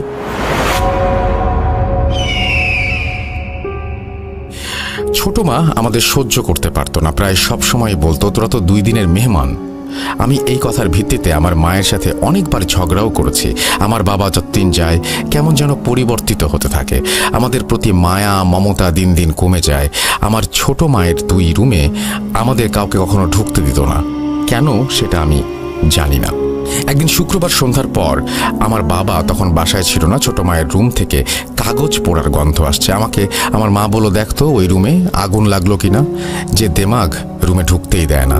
আমি দেখার জন্য রুমের সামনে গেলাম। রুমে গিয়ে দেখি যে দরজা লাগানো, আর গন্ধে কেমন যেন একটা অদ্ভুত অনুভব হচ্ছে। আমি দরজার ছোট ফুটো দিয়ে দেখি ছোট মা চুলগুলো ছড়িয়ে মেঝেতে পাটি পেতে বসে নিচু হয়ে কি যেন বিড়বিড় করছে। অতটা স্পষ্ট দেখাও যাচ্ছে না। আমি আমার বোনকে গিয়ে বিষয়টা খুলে বললাম। আমার বড় বোন আমি ছোট মায়ের রুমে উত্তর দিকে জানালায় ফুটো দিয়ে দেখতে লাগলাম। ফুটোতে চোখ দিয়ে যা দেখলাম, ছোট মা নিজের হাতে ছুরি দিয়ে কেটে একটি লাল কাগজের উপরে ফেলছে। এরপর ছোট মা মাথা উঁচু করে ওপরে তাকিয়ে নিচে কাগজে কি যেন লিখছে। 4 থেকে 5 মিনিট পর ছোট মা একটি কাপড়ে কাগজটা মুড়িয়ে নিল। রুমে ডিম লাইট জ্বালানো ছিল আর জানালার ফাঁকটা ছিল, তাই সবকিছু স্পষ্ট দেখা যাচ্ছিল। এরপর ছোট মা কাপড়টি একটি লাঠির মতো করে পেঁচিয়ে বোতল থেকে তেল বা পানি পড়া জাতীয় কিছু একটা ঢেলে কাপড়ে পেঁচানো লম্বা লাঠির ওপর ভিজিয়ে দিল। এরপর গ্যাস লাইট দিয়ে আগুন জ্বালিয়ে দিল। কি অদ্ভুত কাজকর্ম! ইতোমধ্যে আমার মা জোরে চিৎকার করে উঠল। আমি আমার বড় বোন দৌড়ে রুমে গিয়ে দেখি, যেটা একজন সন্তানের পক্ষে খুবই কষ্টকর ছিল। আমার মা বিছানার চাদর পেঁচিয়ে এমনভাবে ছটফট করছে যেন একটি মুরগিকে জবাই করে ছেড়ে দেওয়া হয়েছে, সে ছটফট করছে। আমার বোন আমাকে বলল, ভাইয়াকে ডেকে নিয়ে আয়, ওই আনোয়ারের দোকানে আছে হয়তো। আমি আমার সবটুকু শক্তি দিয়ে দৌড়ে আনোয়ারের দোকানে গেলাম, দেখি ভাইয়াকে পাওয়া যায় কিনা। আমি ভাইয়াকে পেয়ে ভাইয়াকে বলি, ভাইয়া মা। ভাইয়া বলল, চল চল চল বাসায় চল। বাসায় গিয়ে দেখি আমার বোন দরজার সামনে পড়ে আছে, মাথা দিয়ে রক্ত বের হচ্ছে। মায়ের গায়ে পেঁচানো চাদরটি খোলা মাটিতে পড়ে আছে। আমার মা রুমে নেই। ভাইয়া বলল, এ কি অবস্থা, মা কোথায়? আমি বললাম, মা তো বিছানাতেই ছিল ভাইয়া। ভাইয়া তাড়াতাড়ি করে আপাকে বিছানায় শুইয়ে দিয়ে আমাকে বলল পাশের রুম থেকে ছেঁড়া কাপড় নিয়ে আসতে। আমি ছেঁড়া কাপড় এনে ভাইয়াকে দিলাম। আপার মাথা বেঁধে দিল এবং বলল, তুই আপার পাশে বসে থাক, আমি মাকে খুঁজে নিয়ে আসি। আমি বললাম, ভাইয়া আমিও যাব, আমার খুব ভয় করছে। ভাইয়া নিরুপায় হয়ে পাশের রুমে ছোট মাকে ডাকতে যায়। ছোট মাকে 5-7 বার ডাকার পর ছোট মা উত্তর দেয়, আমার জ্বর আসছে, আমি এখন বাহির হব না। ভাইয়া রাগ হয়ে বলে, বাহির হতে হবে না, থাক। ভাইয়া বাসার পেছনে কলপাড়ে বাথরুমে মাকে খুঁজতে থাকে, কোথাও নেই। পাশের বাড়ির ময়নাকে ডেকে ভাইয়া আপার কাছে বসিয়ে রাখে। আমাকে নিয়ে বের হলো মাকে খুঁজতে। পাড়ার আরও 5 জনকে সাথে নিয়ে মাকে খুঁজতে লাগলাম। প্রায় ঘন্টাখানেক খোঁজার পর ময়না এসে বলছে, রাজা ভাইয়া আপনার বাবা বাসায় ডাকলো, আপনার মাকে খুঁজে পাওয়া গেছে। বাসায় গিয়ে বাবার কাছে জানতে পারলাম মা নাকি ছোট মায়ের ঘরেই ছিল। ভাইয়া রেগে গিয়ে বলল, আমি যখন আপনাকে ডাকলাম আপনি বললেন না কেন মা আপনার রুমে আছে? ছোট মা বলল, চোখ নামিয়ে কথা বলো, তুমি তোমার মাকে খুঁজছো, তুমি আমাকে জিজ্ঞাসা করেছো? আমার আপা দেখি বসে আছে বিছানার উপরে। আপাকে ভাইয়া জিজ্ঞাসা করলো, তোর মাথায় আঘাত পেলে কিভাবে? আপা উত্তরে বলল, মা হঠাৎ করে বিছানা থেকে উঠে আমাকে পানি খাবার জগ দিয়ে মাথায় আঘাত করে, তারপর আর কিছু জানি না। বাবা যখন মায়ের উপরে রেগে গিয়ে হাত তুলছিল তখন আপা বলে ওঠে, বাবা এখানে মায়ের কোনো দোষ নেই। তারপর ছোট মায়ের কার্যকলাপগুলো আমিও আমার আপা সব বাবাকে খুলে বলি। বাবা বিশ্বাস করে না। আপা বলে উঠল, ছোট মা হাত কাটা আছে, দেখে নাও। ছোট মা 2 হাত দেখালো, কিন্তু কোনো হাতে কাটা ছিল না। তবে আমি আর আপা যেগুলো দেখলাম, এরপর ছোট মায়ের রুমে গিয়ে দেখতে চাইলাম, কিন্তু সেখানেও কিছু ছিল না। মাকে বললাম, মা তুমি ছোট মায়ের রুমে এতক্ষণ কি করছিলে? মা নিস্তব্ধ হয়ে রইল, মা যেন দাঁড়িয়ে দাঁড়িয়ে ঘুমাচ্ছে। বাবা এই বিষয়গুলো মেনে নিতে না পেরে আমার মাকে অনেক মারধর করে। ভাইয়া আটকাতে গেলে ভাইয়াকেও মারধর করে। পরিশেষে বাবা আমাদের 3 ভাই বোন ও মাকে বাড়ি থেকে বের করে দেয়। আমি অনেক অবাক হয়েছিলাম, বাবা এতটা নিষ্ঠুর হতে পারে কিভাবে। ভাইয়া তখন ইন্টার ফার্স্ট ইয়ারে পড়ে। আমরা সবাই আমাদের কাপড় গুছিয়ে নিয়ে সেই রাতেই বাসা ছেড়ে দেই। এরপর আমরা আমাদের নানা বাড়িতে উঠি। নানা মায়ের চিকিৎসা করার জন্য সোনাতলা গ্রাম থেকে একজন বিজ্ঞ কবিরাজ ডেকে নিয়ে আসে। কবিরাজ মাকে দেখে বললেন, সেই রাতে যদি তোমার মা ওই বাড়িতে থাকতো তাহলে তোমার মাকে আর বাঁচানো সম্ভব হতো না। মাকে নাকি ভয়ঙ্কর রকমের কালো জাদু করা হয়েছে। দীর্ঘ 2 মাস পর মা সম্পূর্ণ সুস্থ হয়। এরপর ভয়ঙ্করভাবে আমাদের সাথে ঘটনা ঘটে। উপরোক্ত ঘটনা ভালো লাগলে আমি আমার মায়ের সাথে ঘটে যাওয়া সেই ভয়ঙ্কর ঘটনা শেয়ার করব। প্রথমবার লিখছি, যদি লেখায় কোনো ভুল ভ্রান্তি হয়ে থাকে ক্ষমা সুন্দর দৃষ্টিতে দেখবেন। এবং এই বলেই তিনি তার ঘটনা শেষ করেছেন। আশা করছি এই ঘটনাটি আপনাদের ভালো লেগেছে। যদি ভালো লাগে অবশ্যই আমাদের জানাবেন, যদি ভালো না লাগে তাও আমাদের জানাবেন। আমরা চলে যাব আমাদের পরবর্তী ঘটনায়।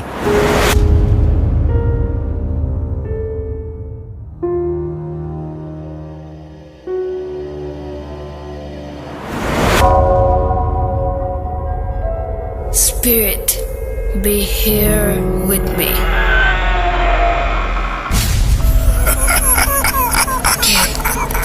কে তুমি? Bhoot.com. The fear returns with Russell.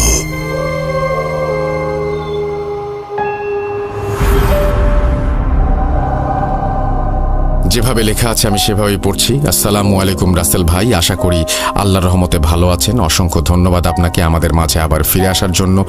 আমরা সব সময় পাশে আছি আপনার। আশা করছি আল্লাহ যতদিন আপনাকে আমাদের মাঝে রেখেছেন ঠিক ততদিন পর্যন্ত এইভাবেই আমাদের পাশে পাবেন আপনিও। লেখাতে অনিচ্ছাকৃত ভুল হলে মাফ করবেন। আমি সাগর লিখছি নাটোর থেকে। এটা আমার প্রথম ঘটনা ভূত.com-এ। কোনো একদিন রাজশাহী থেকে সিলেট যাচ্ছিলাম। সময় মতো বাস তার গন্তব্যে রওনা দিল। আমার পাশের সিটে এই একজন মধ্যবয়সী ভদ্রলোক বসেছিলেন, ক্লান্ত শরীর নিয়ে, চোখে ঝিমুনি একটা ভাব। হঠাৎ করে লোকটা আমাকে জিজ্ঞেস করলো, পানি হবে? আমি পানির বোতলটা লোকটার দিকে এগিয়ে দিলাম। তারপরে এই কথায় সেই কথায় বেশ ভাব জমে গেল তার সাথে। এক কথায় বেশ আগ্রহ নিয়ে তাকে জিজ্ঞাসা করলাম, আচ্ছা আপনি কখনো ভূত দেখেছেন? উনি আমাকে বলল, আমি এইসবে বিশ্বাস করি না, তবে ব্ল্যাক ম্যাজিকের একটা ঘটনা আছে, শুনবে? জবাবে আমি উত্তর দিলাম, হ্যাঁ হ্যাঁ, সেটা আর বলতে। ঘটনাটি ঘটেছে আমার চাচাতো বোনের সাথে। উনি যেভাবে বলল ওনার বোনের ভাষাতে। আমার বোনের নতুন নতুন বিয়ে হয়েছে, তারা থাকে ঢাকাতে। দিনকাল ভালোই যাচ্ছিল, অফিসের কাজে বাইরে গেছে তার স্বামী, 3 দিন পর ফিরবে। আমরা থাকতাম আলাদা আলাদা বাসাতে, আমি ও আমার স্বামী। মাঝ রাতে একদিন হঠাৎ ঘুম ভেঙে গেল, ভালো লাগছিল না, তাই ব্যালকনিতে গিয়ে দাঁড়িয়েছিলাম। তো হঠাৎ করে আমার কানে আসলো আমার নাম এবং আমার বাবার নাম করেই মসজিদের মাইকে অ্যানাউন্সমেন্ট হচ্ছে আমরা নাকি মারা গেছি। আমি শুনে খুব অবাক হলাম। আমি তার পরের দিন আমার স্বামীকে ফোন করে এই কথাটা জানাই এবং সে আমাকে বলল, আরে তুমি এত চিন্তা করছো কেন, হয়তো কারোর হবে, মানুষের নামের সাথে পিতার নামের সাথে মিল থাকে না। আমি আমার স্বামীর কথা শুনে মনটাকে শান্ত করলাম। ঠিক তার পরের দিন হঠাৎ মাঝরাতে ঘুম ভেঙে গেছে। আমি শুয়ে আছি বিছানাতে, আবারও আমার কানের কাছে ঠিক এই একই রকমের অ্যানাউন্সমেন্ট, ও আমার নাম শিউলি। তবে একদিন এমন হতে পারে, তাই বলে দ্বিতীয় দিনও মসজিদ থেকে এমন অ্যানাউন্সমেন্ট করা হবে? কারণটা কি আমি বুঝতে পারছি না। এইভাবে পরপর 5 দিন অ্যানাউন্সমেন্ট আমি শুনতে পাই। আমি ঠিক মতো ঘুমাতে পারতাম না। আমার স্বামীকে বলতাম তো সে আমাকে বলতো তোমার মনের ভুল সব। দিন দিন আমি অসুস্থ হয়ে পড়তে থাকি, খেতে পারতাম না, ঠিক মতো ঘুমোতে পারতাম না, কোনো কিছু ভালো লাগতো না। বিয়ের পরের থেকেই এই অবস্থা। এইভাবে চলতে থাকে আমার জীবন। হঠাৎ কোনো একদিন মাঝরাতে এইবার আমার নাম ধরে ডাকছে, শিউলি, এই শিউলি, কিরে এইদিকে এইদিকে, আরে আমি রে, আমি, দেখে যা আমাকে। তখনই আমি ডাকটা শুনে থাকতে পারলাম না, দেখতে গেলাম বারান্দায় গিয়ে দেখলাম সেটা দেখার জন্য আমি মোটেও প্রস্তুত ছিলাম না। বলে রাখা ভালো, আমাদের বারান্দায় একটা টিয়া পাখি ছিল। তো আমি বারান্দায় গিয়ে দেখি টিয়া পাখির চোখ লাল আগুনের মতো জল করছে আর হা হা করে আমার দিকে এগিয়ে আসছে, যেন আমাকে গিলে ফেলবে। আর তার আকৃতি আগের চেয়ে কয়েক গুণ বড় হয়ে গেছে। এসব দেখে আমি ওইখানেই সেন্সলেস হয়ে যাই। সকালবেলা চোখ খুলতে আমি দেখি আমি হসপিটালের বিছানায়, এবং পরে আমার স্বামী বলে সে আমাকে সকালবেলা বারান্দায় পড়ে থাকতে দেখে হসপিটালে নিয়ে আসে। আমি মোটামুটি সুস্থ হবার পরে আমার হাজব্যান্ডকে সব কথা খুলে বলি। সে আমাকে এই সমস্ত কথা শুনে চুপচাপ থাকতে বলে এবং নিজেও চুপচাপ থাকে। তারপর সে আমাকে একটা হুজুরের কাছে নিয়ে যায়। আমার সব কথা শুনে হুজুর আমাকে বলে, টিয়া পাখিটা কতদিন ধরে আছে? আমার হাজব্যান্ড বলে 3 মাস। আর তোমাদের বিয়ে কতদিন? হাজব্যান্ড বলে আমার বিয়ে 2 মাস হলো। হুজুর আমার স্বামীকে বলে, কোথায় পেয়েছিলে পাখিটা? আমার হাজব্যান্ড এ বিষয়ে কিছুই বলে না। হুজুর বলে, আচ্ছা, একটা তাবিজ দিচ্ছি, এটা তুমি তোমার ডান পায়ে পড়ে থাকবে, আর ঠিক 1 মাস পরে আবার আসবে, দেরি করবে না। তারপরে আমি হুজুরকে বলি, কি হয়েছে আমার? হুজুর বলে, আমি এখন কিছু বলতে পারবো না, সময় লাগবে, তবে সাবধানে থাকবে। আর রাতের বেলায় বারান্দায় যাবে না, সন্ধ্যার পরে কোথাও বের হবে না, কেউ মারা গেলে সেই বাড়িতে যাবে না, তোমাদের ওই টিয়া পাখি আর বাড়িতে রাখবে না। হুজুরের কথা শুনে খুব অবাক হলাম, এবং আমার হাজবেন্ড আরও বেশি অবাক হলো। এর সাথে টিয়া পাখির কি সম্বন্ধ? প্রথমে সে রাজি হয়নি টিয়া পাখিটাকে ছাড়তে। অনেক হুজুরের বোঝানোর পরে রাজি হয় সে।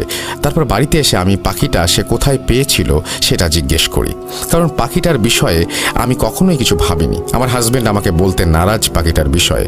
হুজুরের কথা মতো টিয়া পাখিটাকে আমরা খোলা আকাশে মুক্ত করে দেই। তবে কেন জানি না পাখিটা কিছুতেই যেতে চাচ্ছিল না। পরে আমার হাজবেন্ড বলে, এতদিন আছে, হয়তো পোষ মেনে গেছে, তাই হয়তো আমাদের ছেড়ে যেতে চাচ্ছে না, তাই আমরা আবার খাঁচাতে ভরে রাখি। হুজুরের নিয়ম মতো আর কথা মতো সব কিছুই চলছিল, মেনেও চলছিলাম সব। তবুও সব কিছু ঠিক হয়েও যেন ঠিক ছিল না, কিছু না কিছু যেন লেগেই রয়েছে। কোনো রাতে কেউ হাঁটছে, কেউ কাঁদছে, এইসব কিছুর মাঝে হঠাৎ একদিন রাতে আবারও ঘুম ভাঙে আমার। ফোঁটা ফোঁটা টপ টপ করে কি যেন পড়ছে মুখের ওপরে। আমি ভালোভাবে তাকিয়ে দেখি আমার লাশ ঝুলছে ফ্যানে, তার সাথে আমার মুখ দিয়ে রক্ত পড়ছে, আর দূরে কাফনের কাপড় পরে আমার হাজবেন্ড আমার দিকে টিয়া পাখিটা হাতে নিয়ে বসে একটা হাসি দিচ্ছে। এটা দেখে আমি অনেক ভয় পেয়ে যাই, চিৎকার দিয়ে উঠি, ও মা গো করে। সাথে সাথে আমার হাজব্যান্ড ঘরের লাইট জ্বালায়। তারপরে আমরা দেখি বিছানাতে রক্ত পড়ে আছে ফোঁটা ফোঁটা। এবার আমার হাজব্যান্ড ভয় পায় এবং পুরোপুরি বিশ্বাস করে আমার কথা, নয়তো সে এতদিন সব কিছুই আমার মনের ভুল ভাবত। পরে আমার হাজবেন্ড বলে কি হয়েছে, তাকে আমি সব খুলে বলি। তারপর আমরা আবার পরের দিন দুপুরবেলা হুজুরের জায়গায় যাই এবং হুজুরকে সব কিছু খুলে বলি। হুজুর আমাদের কথা শুনে আমাদেরকে ধমক দিয়ে বলে ওঠে, বলেছিলাম না টিয়া পাখিটা বাড়িতে রাখবে না। তখন আমি বলি, কি হবে ওই পাখিটা থাকলে, কি সমস্যা বলুন আপনি। আমার হাজবেন্ডকে আবারও জিজ্ঞাসা করে, হুজুর কোথা থেকে পাখিটা পেয়েছিলে? আমার হাজবেন্ড কিছু বলে না এবারও। তারপরে হুজুর বলল, ঠিক আছে, এবার আমি ভাবছি ওই পাখিটা উপহার হিসেবে দিয়েছিল তোমার স্বামীকে তার প্রাক্তন প্রেমিকা। তাদের মধ্যে অনেক গভীর ভালোবাসা ছিল, তবে একটা সময় গিয়ে কোনো একটা বিষয় নিয়ে তাদের মধ্যে মতপার্থক্য হয় বা সম্পর্ক খারাপ হয়ে যায়, তাদের মধ্যে সব যোগাযোগ বন্ধ হয়ে যায়। তারপরে যখন তোমার স্বামীর প্রাক্তন প্রেমিকা জানতে পারে সে বিয়ে করতে চলেছে, তখন সে তোমার স্বামী স্বামীর সাথে বন্ধু হিসেবে সম্পর্ক রাখতে চায়। তোমার স্বামীর সেই প্রাক্তন প্রেমিকাই উপহার দিয়েছিল সেই পাখিটা, যাতে করে তার প্রেমিকার বউ হয়ে যে আসবে সে কখনোই সুখী হতে না পারে এবং ধীরে ধীরে যেন মারা যায়। আর তুমি মারা গেলে তার চিন্তাভাবনা ছিল তোমার স্বামীকে আবার ফিরে পাওয়ার। তখন আমার স্বামী বলে ওঠে, কিন্তু আপনি এত সব কিছু জানলেন কিভাবে? হুজুর বলল, আমার জিনদের মাধ্যমে। হুজুর এও বলে ওইটা একটা অশুভ পাখি, আর ওই পাখিটাতে ব্ল্যাক ম্যাজিক করা আছে, যেটা কখনোই তোমাকে মা হতে দেবে না, সুস্থ এবং তোমাদের সুখে থাকতে দেবে না।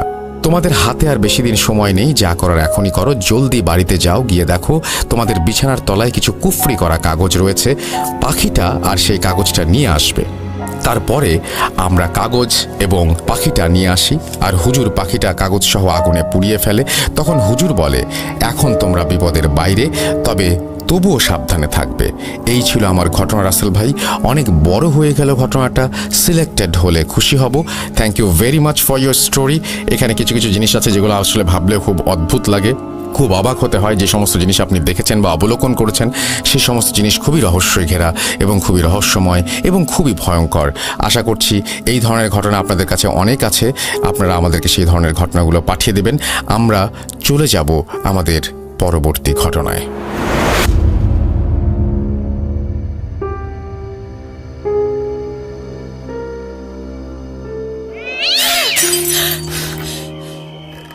আজ আবার শুনতে পাচ্ছেন শব্দটা? ভয়ের আরেক নাম ভূত.com with Russell। যেভাবে লেখা আছে আমি সেভাবেই পড়ছি। আমি নীল, ঢাকা থেকে। ইচ্ছা ছিল ঘটনা রেকর্ড করে পাঠাবো, কিন্তু হঠাৎ ঠান্ডা জ্বরের জন্য রেকর্ড করে পাঠানো সম্ভব হলো না। আরেকটা কথা হচ্ছে, আপনার মুখে ঘটনাগুলো অনেক সুন্দর এবং ভয়ের লাগে শুনতে। যাই হোক, অনেক ধন্যবাদ আমাদের মাঝে এত সুন্দরভাবে আবারও ফেরত আসার জন্য। আমি এই ঘটনা পাঠাচ্ছি, জানি না কেমন হবে। যদি সিলেক্টেড হয় তবে একটু সাজিয়ে গুছিয়ে বললে অনেক খুশি হব। রাসেল ভাই, ঘটনাটা আমি শুনেছিলাম আজ থেকে কয়েক বছর আগে। আমার এক বন্ধু গ্রামে থাকে, যখন শহরে সে পড়তে এসেছিল তখন তার কাছ থেকে শুনেছিলাম। আমি তার মতো করেই বলার চেষ্টা করছি, ভুল হলে ক্ষমার চোখে দেখবেন। এই ঘটনাটা সেই সময়ের যখন আমি ক্লাস 5-এ পড়তাম। ঘটনাটি চলন বিলকে নিয়ে। অনেকেই হয়তো চলন বিল চেনেন, আবার চেনেন না। এটা একটা বিশাল বিল যেটা সিরাজগঞ্জের তারাস থেকে শুরু করে পুরো নাটোর জেলা জুড়ে বিস্তৃত। আর এখানে বছরের বর্ষা মৌসুমে পানিতে থই থই করে, আর যখন খরা মৌসুমে পানি শুকিয়ে যায় তখন প্রচুর ধান হয়। যেহেতু আমাদের এখানে সবার মূল চালিকা শক্তি এখান থেকে আসে, তাই ঘটনায় উল্লেখিত নামগুলো আর জায়গার নামগুলো আমি গোপন রাখছি। ঘটনা শুরু হয় বর্ষার পানি শুকিয়ে যায় যখন, তখন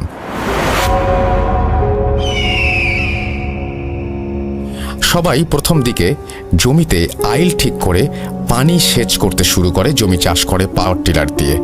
ঘটনা যার সাথে ঘটে সে ছিল একজন রাখাল। সে আরেকজনের মানে গেরস্থের হয়ে জমি চাষ করত। এখানে বলে রাখা ভালো, যাদের জমি অনেক বেশি থাকতো বা ভিন্ন ভিন্ন জায়গায় জমি থাকতো তারা রাখাল রাখতো কাজ করানোর জন্য।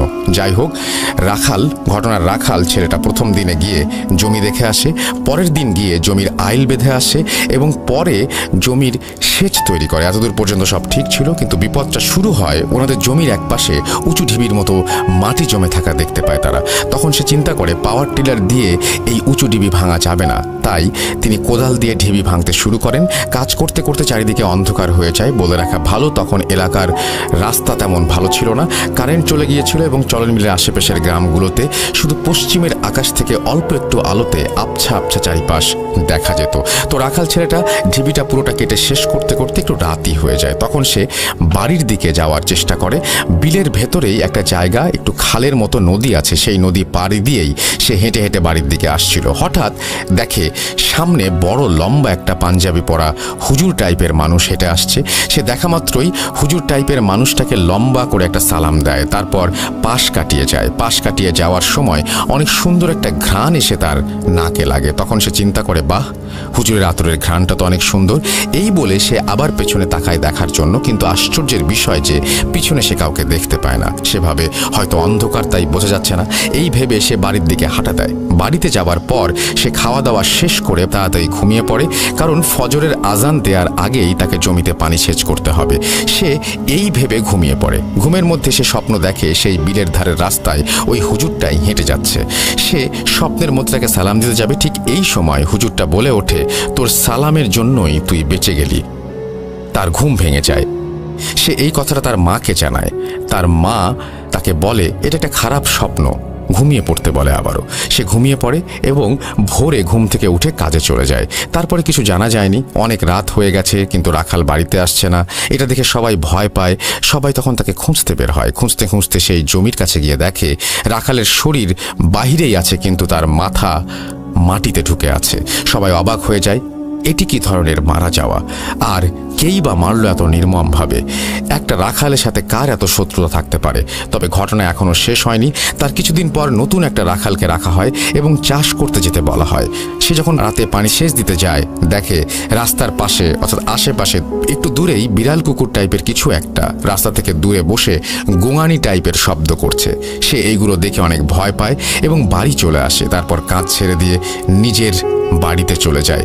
এভাবেই কয়েকদিন যাওয়ার পর সবকিছু স্বাভাবিক হয়, কিন্তু হঠাৎ একদিন খবর আসে বিলের আরেক পাশের কৃষক ধান রোপণ করছিল, এমন অবস্থাতেই সে মারা পড়ে গেছে।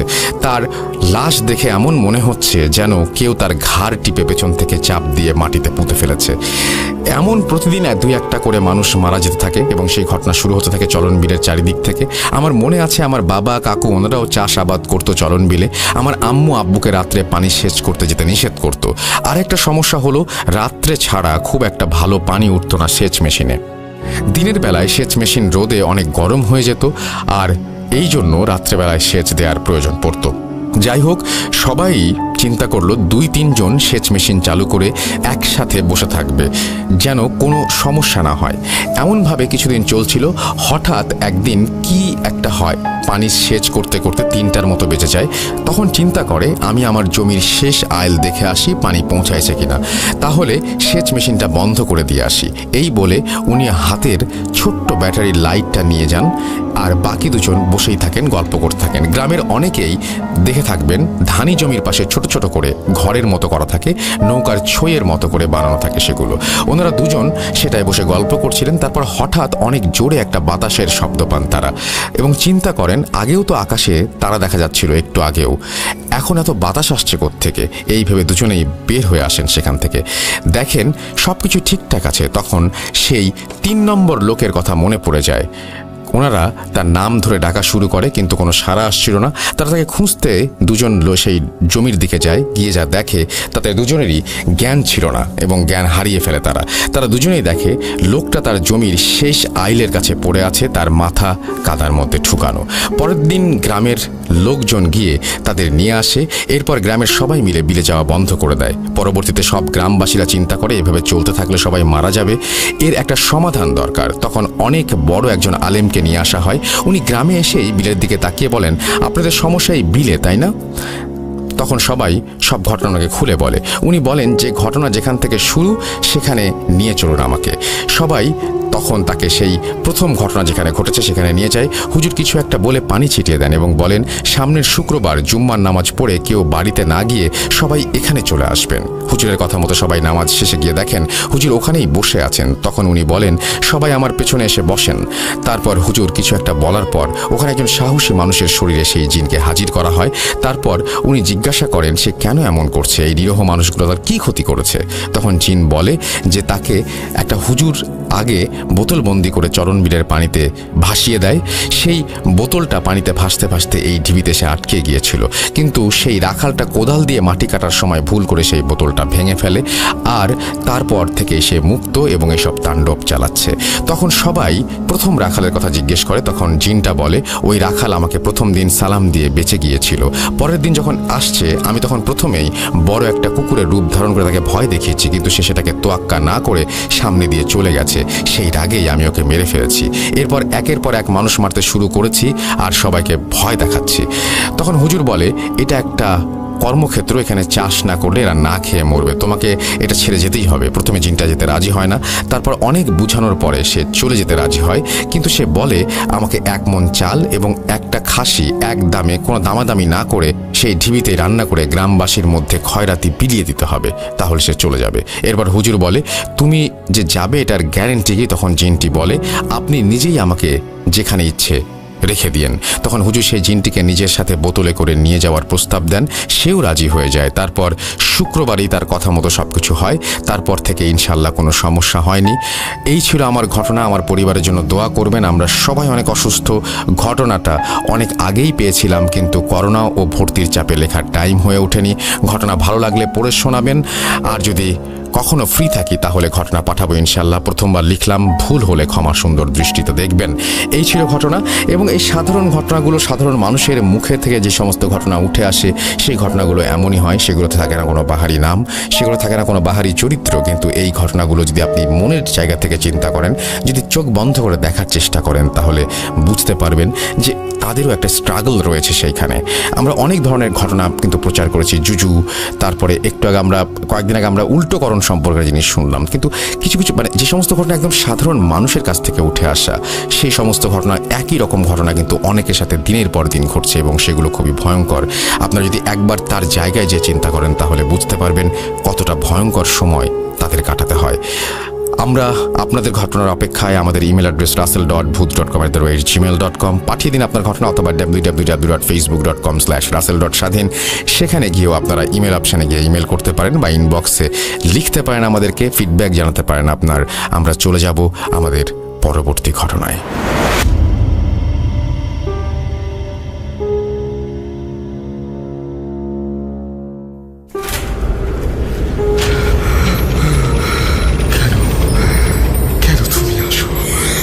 আমি শুধু তোমার সাথেই থাকতে চাই। তুমি চলে যাও, চলে যাও, প্লিজ চলে যাও। Booth.com with Russell. আসসালামু আলাইকুম রাসেল ভাই। জানতে চাইবো না যে আপনি কেমন আছেন, কারণ আপনি সবসময় ভালোর দলে থাকেন। সঙ্গত কারণে আমি আমার নাম বলছি না।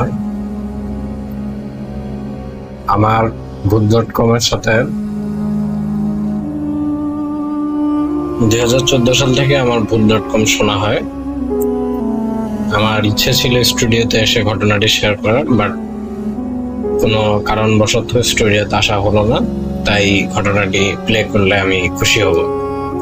চলে যাচ্ছি ঘটনায়। ঘটনাটি ঘটেছে আমার নানির সাথে। আমার নানি যখন আমার নানা তাদের নিউ ম্যারিড লাইফ যখন স্টার্ট হয়, তখন আমার নানার চাকরিতে প্রথম পোস্টিং দেওয়া হয় ও টাঙ্গাইলের ওইদিকে কোনো একটা জায়গাটা খুবই ফাঁকা, জনমানবহীন একটি জায়গা ছিল। তো সেখানে একটি বিশাল বড় বাড়িতে তাদেরকে থাকতে দেয়। এখানে বলে রাখা ভালো যে আমার নানা একজন সরকারি কর্মকর্তা ছিলেন, তো ওনাকে কোয়ার্টার না দিয়ে ওই বাড়িটিতে থাকতে দেওয়া হয়েছিল। তো সেখানে আমার নানি এবং নানা ভালোভাবেই থাকেন। তখনও ওনাদের কোনো সন্তান ছিল না। তো সেখানে যখন প্রথম ওঠেন, তখন সেখানে বাসায় একজন কেয়ারটেকার ছিল। তো আমি এখানে ছদ্মনাম ইউজ করছি। কেয়ারটেকারের নাম দেই জব্বার সাহেব। তো উনি আমার নানা এবং নানিকে রিসিভ করতে যান। তো নানা নানিকে নিয়ে উনি ওই বাড়িতে নিয়ে আসেন, এবং নানি ওনাদেরকে রুমগুলো দেখিয়ে দেন। ওই বাড়িটিতে বিশাল বড় উঠান ছিল, একটা ডাইনিং রুম ছিল, মানে আগেরকার জমিদারি বাড়িতে যা থাকে এবং শোয়ার রুম অনেকগুলো ছিল। তো প্রথম দিন কিছুই হয়নি। তো ওনারা এখানে মোট 2 থেকে 3 মাস মতন ছিলেন। তো 2 মাসের মাথায় যে একটা ঘটনা ঘটে, সেটা একদিন আমার নানি ওই বাড়িতে একা ছিল। তো নানা প্রত্যেক দিনের মতোই সকালবেলা অফিসে চলে যায়। তো নানির সাথে আমার নানির সাথে একজন মানে অল্প বয়সী কাজের মহিলা টাইপের ছিল আর কি, বান্দি টাইপ আগে থাকতো এরকম। তো উনি আমার নানির নানির সমবয়সী হওয়ার জন্য ওনার সাথে আন্ডারস্ট্যান্ডিং একটু ভালো ছিল। ওনার সাথে উনি সবকিছু শেয়ার করতেন এবং জাস্ট লাইক ফ্রেন্ডের মতন একটা রিলেশন গড়ে উঠেছিল। তো নানি যখন ওনার সাথে গল্প করছিলেন, তখন হঠাৎ করে ওখানে উঠোনের মধ্যে ওনারা রান্নাঘরে বসে গল্প করছিলেন। তো রান্নাঘর থেকে আবার উঠোনটা দেখা যেত। তো ওই উঠোনে হঠাৎ করে একটি কবুতর চলে আসে। সো লাইক এটা অবাক হওয়ার মতন কিছু ছিল না। তো ওনারা কবুতরটাকে মানে ধরে ফেলে। তখন ওই নানির সাথে যেই বান্দি মেয়েটা ছিল, তো উনি আর কি বলে যে উনি নানিকে বুবু বলে ডাকতেন। বলতো যে বুবু, এই কবুতরটা চলেন আমরা জবাই করে রান্না করে খেয়ে ফেলি। পরে ওনারা কবুতরটা জবাই করে ফেলে। কিন্তু জবাই করার সময় একটু মানে জিনিসটা একটু অস্বাভাবিকই বলা যায়। কবুতরটির পায়ের নিচে একটু কাগজ লাইক কস্টেপ দিয়ে মোড়ানো এরকম কিছু একটা ছিল। তো ওনারা যখন কবুতরটা জবাই করে ফেলে, তো ওটা যখন হাতের মধ্যে আসে ওনাদের, তো অতটা কিছু মনে হয় না তাদের। তো ওনারা কবুতরটা জবাই করে খেয়ে ফেলে। তো জবাই করে খেয়ে ফেলার পরে তেমন একটা কিছু হতো না। তো ওইখানে থাকাকালীন অবস্থা আর কি সেরকম কিছু একটা হয়নি। তো 6 মাসের মাথায় এসে নানুর পোস্টিং আবার ওখান থেকে ঢাকায় করে দেওয়া হয়। তো নানু ঢাকায় চলে আসেন। তো ঢাকায় চলে আসার পরে সমস্যাটা শুরু হয় যখন আমার বড় খালা জন্ম নেন। আমার নানি প্রত্যেক রাতেই স্বপ্ন দেখতেন যে মানে কোন একটা লম্বা মানে মানুষ টাইপ, সে মানে কালো অবয়ব টাইপ, সে নানির সামনে আসতো এবং কিছু বলতো না, জাস্ট এমনি এসে চলে যেত। তো নানি এই জিনিসটাকে মানে খুব ভয় পেতেন। তখন বুঝতেন না যে এগুলা আসলে কি। তো এরকম প্রত্যেক রাতেই এরকম হতো। তো এর মধ্যে অনেক দিন চলে যায়। দেখা যায় যে 4-5 বছরের মধ্যে কিছু একটা হয় না, কিন্তু উনি প্রত্যেক রাতে এই স্বপ্নটা দেখতেন। তো দেখতে দেখতে এক সময় তো উনি চিন্তা করেন যে যদি ওনার মাথায় একটা প্ল্যান আসে যে উনি রাতের বেলা ওযু করে শুবেন এবং কোরআন শরীফ ওনার বুকের কাছে ধরে রেখে বুকের কাছে নিয়ে ঘুমাবেন। তো যেই বলা সেই কাজ। তো উনি কোরআন শরীফটা বুকের মধ্যে রাতের বেলা ওযু করে এসে কোরআন শরীফ বুকের মধ্যে নিয়ে ঘুমান। তারপরেও মানে আমার খালাদের মতে, যেটা আমার মেজো খালাও এটি দেখেছেন, তো মেজো খালাও যেটা বলেছেন যে মানে নানি হঠাৎ করেই ঘুমের মধ্যে একটু মানে ঘুমের মধ্যে উনি লাফ দিতেন, তো আচমকা লাফ দিয়ে উঠতেন। ওনাকে জেগে তুললে তারপর উনি উঠে যেতেন। তো এরকম চলতে থাকে আর কি। তো চলতে চলতে উনি আর কি বুঝতে পারেন না যে এটা কি হবে, কি করা যায়। তো পরে একজন হুজুরকে ডাকা হয়। তো হুজুর বলেন যে ওনার কিছুদিন সময় লাগবে, 2 বা 3 দিন। তো সময় দিলে তো উনি পুরো ব্যাপারটাকে এক্সপ্লেইন করতে পারবেন। তো হুজুরকে সময় দেওয়া হলো এবং নানিকে একটি তাবিজ দেওয়া হলো। উনি তাবিজ গলায় ঝুলে ঘুমাতেন। তো নানিকে যখন তাবিজটি দেওয়া হলো তখন তেমন একটা কোনো সমস্যা হতো না। ওই কালো একটা আসতো তখন, কিন্তু অতটা মানে ডিস্টার্ব করতো না। তারপরে হুজুর 3 দিনের মাথায় এসে উনি আবার বাসায় আসেন, আমার নানির সে আগের বাসায় এসে উনি বলেন যে ওই যে ওনারা যখন টাঙ্গাইলে ছিলেন তখন ওনারা যে কবুতরটা জবাই করে খেয়েছিলেন, ওনারা একটা কবুতর জবাই করে খেয়েছিলেন। তো সেই কবুতরটার পায়ের কাছে একটা কষ্টের দিয়ে একটা কিছু একটা বাধা ছিল। তো বলেন যে ওইটা কারো একজন কোন একটা কবিরাজ কারো কালো জাদু কাটানোর জন্য কোন খারাপ জিনকে ওই কবুতরের ভিতরে বন্ধ করে ওই কবুতরটিকে চালান দিয়ে দেয়। ওই কবুতরটি ওনারা জবাই করে খাওয়ার জন্য ওই খারাপ জিনটি তাদের উপরে ভর করে, তাদের উপরে বলতে বিশেষ করে আমার নানির উপরে। তারপরে নানি জিজ্ঞেস করে যে আসলে হ্যাঁ এরকম একটা কবুতর খেয়েছিলাম, তো পরে ওই কবুতরটা খাওয়ার পরে ওইখানে থাকতে কিছু হয়নি।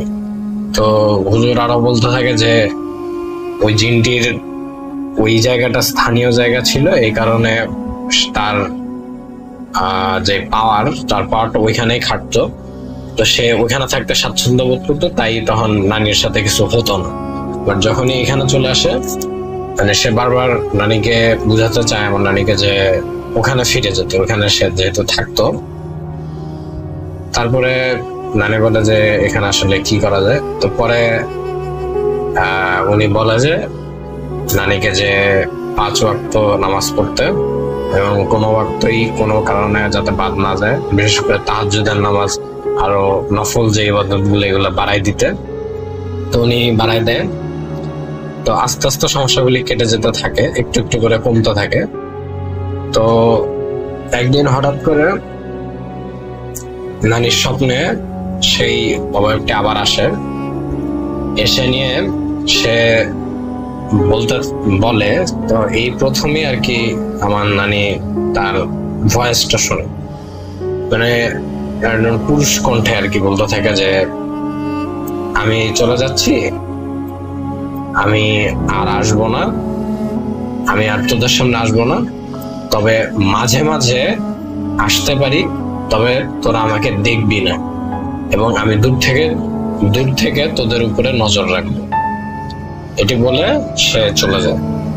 আর কোনোদিন আর নানির স্বপ্নে আসে নাই সে অবয়বটি। তো তারপরে ওই জায়গাটিতে নানির বাড়ি করা ওই বাড়িটির কাছে একটি নারকেল গাছ ছিল। তো ওই নারকেল গাছটি কেটে ফেলা হয়। তো কেটে ফেলার পরেও কিছু টুকটাক সমস্যা দেখা দিত এবং সেই জিনটি একটা জিন ছিল সেটা। তো সে আমার নানিকে বিভিন্ন কাজে সহযোগিতাও করেছিল। লাইক যেমন নানির যদি আগাম কোনো বিপদ আপদের সিগন্যাল থাকতো, সেই জিনটি কোনো না কোনো মাধ্যমে জানাই দিত। তো একেবারে যে খারাপ করেছে তাও না, সে উপকারও করেছে। তো এটাই আর কি। তো এটাই আমার ঘটনা ছিল এবং সবার উদ্দেশ্যেই বলতে চাই যে আমার নানি গত বছর পৃথিবী ছেড়ে বিদায় নিয়েছেন। আল্লাহ তার রোহের মাগফিরাত দান করুক, তাকে জান্নাতুল ফেরদাউস দান করুক। ভূত.com দীর্ঘজীবী হোক। আসসালামু আলাইকুম।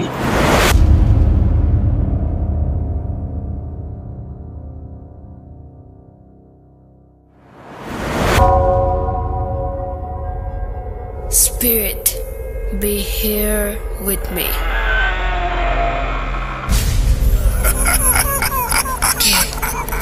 কে তুমি? Bhoot.com. The fear returns with Russell.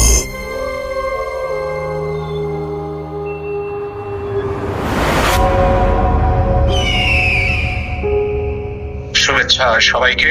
Rahman, Toronto, Canada থেকে। ভূত.com এর সাথে যারাই আছেন তাদেরকে প্রাণ ঢালা অভিনন্দন জানিয়ে আমি শুরু করছি আজকে আমার স্টোরি। আজকের স্টোরিটা এটা হয়েছে মেক্সিকো সিটি, মেক্সিকোতে। আমি তখন আমার ব্যক্তিগত একটা কাজে আমি ওখানে গিয়েছিলাম, সেই মেক্সিকো সিটিতে। এবং এই কাজটার সাথে কিছু অফিসিয়াল কিছু কাজও জড়িত ছিল। তো আমি যখন ওই সিটিতে আমাদেরকে যে হোটেল দেওয়া হয়েছিল সেটা ডাউনটাউনে। তো এখানকার সিটিটা বেশ ক্রাউডেড সিটি, তবে ছোটখাটো পার্ক এদিক ওদিক ছড়িয়ে ছিটিয়ে আছে। প্রচুর রেস্টুরেন্ট, বাড়িঘর, সবকিছুই যা বোঝায় একটা কসমোপলিটন সিটি হিসাবে এক্স্যাক্টলি এই মেক্সিকো সিটি আমি তাই দেখলাম। আর প্রচুর মানুষজনের আনাগোনা। কোভিডের এই সময়টায় ওরা রেস্ট্রিকশন তুলে দেওয়ার পর এখানে সমস্ত বিজনেস ওপেন হয়েছে আবারও। দোকানপাট আর অফিস, ফুটপাতের মধ্যে স্ট্রিট ফুড বলতে যা বোঝায়, যেসব দোকানপাট গুলো ওরা দিনের মধ্যে ওরা দেয় বিজনেসের জন্য, এগুলো সবকিছুই এখন ওপেন হয়ে গেছে। অনেক মানুষ। তো আমি ঘুমালাম। সারাদিন ঘুমানোর পর সন্ধ্যার দিকে ভাবলাম একটু বাইরে যাই, বেরিয়ে আসি, আর রেস্টুরেন্ট থেকে খাবার হয়তো পিক আপ করে নিয়ে আসবো। এই কোভিডের সময়টা আমি অ্যাভয়েড করি কোনো রেস্টুরেন্টে বসে খাবার জন্য। সেই অনুযায়ী সন্ধ্যার আগে আগে আমি বের হলাম। হোটেল থেকে বেরিয়ে বামে ডানে এদিক ওদিক ঘোরাঘুরি করলাম। কিছু স্টোরের সামনে দাঁড়িয়ে দেখলাম কি ধরনের ড্রেস এরা পরে। তো দেখলাম বেশিরভাগই প্রিন্টেড কাপড় চোপড় পরতে এরা পছন্দ করে, আর হ্যাট তো একেবারে কমন। হেঁটে হেঁটে যাচ্ছিলাম, দূরে দেখি মিউজিকের শব্দ পাওয়া যাচ্ছে আর প্রচুর নিয়ন লাইট, বাতি। এখানে ক্লাবগুলো এরা ওপেন করে দিয়েছে, পাবস, ক্লাবস সবকিছু এখন ওপেন এখানে। তো ভাবলাম শর্টকাট নেওয়ার জন্য আমি পার্কের ভেতর দিয়ে চলে যাই। পার্কে ঢুকলাম, তখন কেউ নেই। গাছের জন্য প্রচুর গাছ ওখানে, গাছের জন্য বেশ একটু অন্ধকার হয়ে এসছে তখন। আমি যখন হেঁটে পার্কের ভিতর দিয়ে যাচ্ছি, দূরে দেখি চেয়ারের মধ্যে আমার ব্যাক সাইডে দেখলাম স্যুট পরা ভদ্রলোক, মাথায় হ্যাট আর প্রিন্টেড গাউন পরা এক মহিলা, সোনালী চুলের। পাশ দিয়ে যখন গেলাম অবাক হয়ে তাকিয়ে দেখলাম যে আসলে এরা কোনো জীবন্ত কোনো মানুষ নয়। দুটো কঙ্কালকে এরা এ ধরনের ড্রেস দিয়ে বেশ ডিজাইন করে এরা এভাবে বসিয়ে রেখেছে পার্কের মধ্যে। আমি একটু থমকে দাঁড়িয়ে দেখলাম, ফেসের দিকে দেখলাম কালো রং, লাল রঙের স্ট্রিপ, হলুদ রঙের স্ট্রিপ, বিভিন্ন নকশা করা আছে কঙ্কালের সেই মুখের মধ্যেই। তা কেমন যেন মনে হলো, আর ভাল লাগলো না। তো আমি বললাম যে আচ্ছা যাই, রেস্টুরেন্ট দিকেই চলে যাই। তো রেস্টুরেন্টে গেলাম, ওখান থেকে খাবার পিক আপ করলাম। খাবার পিক আপ করে আমি যখন ব্যাক করছি, কিন্তু মনের ভেতরে একটা কিউরিয়াসিটি তখনও কাজ করছিল যে আচ্ছা আর একটু দেখে আসি বিষয়টা কি। আমি যখন পার্কের ভেতরে ঢুকে ওই চেয়ারের ওদিকে আসছি, এসে দেখি ওখানে কেউ নেই, পুরোপুরি ফাঁকা। ভাবলাম এটা কি করে হলো, এই মাত্র 15-20 মিনিটের মধ্যেই এগুলোকে কে নিয়ে গেল। তখন পার্কের ভেতরটা কিন্তু একেবারে অন্ধকার হয়ে এসছে। স্ট্রিট লাইটের সেই আবছা যে লাইট গুলো আছে ওটাতে যতটুকু দেখা যায় তাই দেখছিলাম। তো যাই হোক, আমি একটু তাড়াহুড়ো করে পার্ক থেকে বেরিয়ে এসে হোটেলের রিসেপশনে এসে ম্যানেজারকে জিজ্ঞেস করলাম যে আচ্ছা আমি তো এরকম একটা বিষয় দেখেছি, তোমাদের এখানে এভাবে পার্কের মধ্যে কি এভাবে কঙ্কালের মূর্তিকে বসিয়ে রাখে? ম্যানেজার হেসে বলল বলে না, আমাদের একটা প্রতি বছর আমরা একটা দিনকে সেলিব্রেট করি, এটা মাসখানেক আগে এখানে হয়ে গেছে। আমরা বিভিন্ন কঙ্কালের মধ্যে আমরা ওই অনেক সময় আমরা নিজেরাই বানাই এ ধরনের কঙ্কাল বানিয়ে ওখানে সুন্দর ড্রেস পরিয়ে আমরা পার্কের বিভিন্ন জায়গায় বসিয়ে রাখি। আমরা মনে করি যে আমাদের এটা মিথ বলা যায়, আমাদের বিশ্বাস হোক, যারা পৃথিবী থেকে আমাদেরকে ছেড়ে চলে গেছে, আমাদের আত্মীয় স্বজন, ওরা অনেক ভালো আছে এবং সুন্দরভাবে জীবনযাপন করছে যেখানেই ওরা থাকুক, সেটাকে উদ্দেশ্য করে আমরা এটা সেলিব্রেট করি।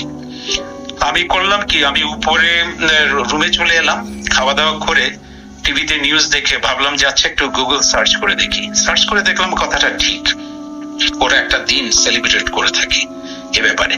তো যাই হোক, আমি ঘুমিয়ে পড়লাম। তো একটা কথা বলে রাখি, আমরা যখন কোনো কাজে কিংবা ব্যক্তিগত কাজে হোক, অফিসিয়াল কাজে হোক, রিসেপশন থেকে কখনো ফোন করে ডিস্টার্ব করে না। এরা কোনো ইনফরমেশন থাকলে ওরা দরজার নিচে দিয়ে কাগজটা ঢুকিয়ে দিয়ে চলে যায়। আমি এভাবে ঘুমিয়ে পড়েছিলাম। ঘুমানোর মধ্যে আমার মনে হলো খসখস শব্দ হচ্ছে দরজা দিয়ে। তো ভাবলাম নিশ্চয়ই কোনো ইনস্ট্রাকশন এসছে। তো আমি উঠে বসলাম, বিছানা ছেড়ে উঠে দরজার দিকে তাকিয়ে দেখলাম দরজাটা খোলা।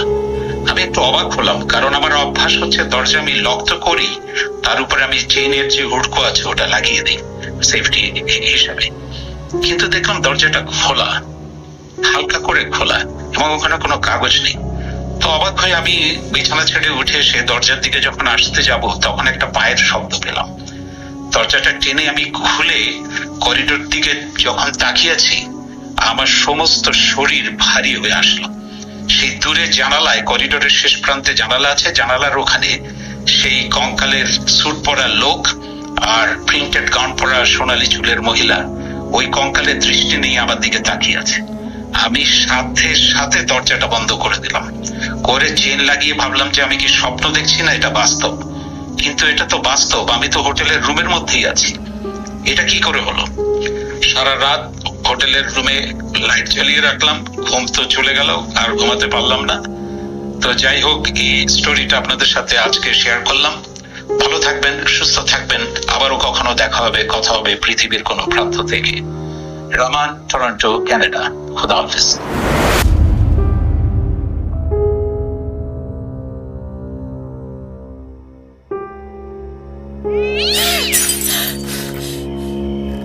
আজ আবার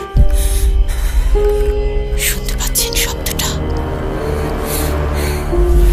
ভয়ের আরেক নাম ভূত.com with Russell.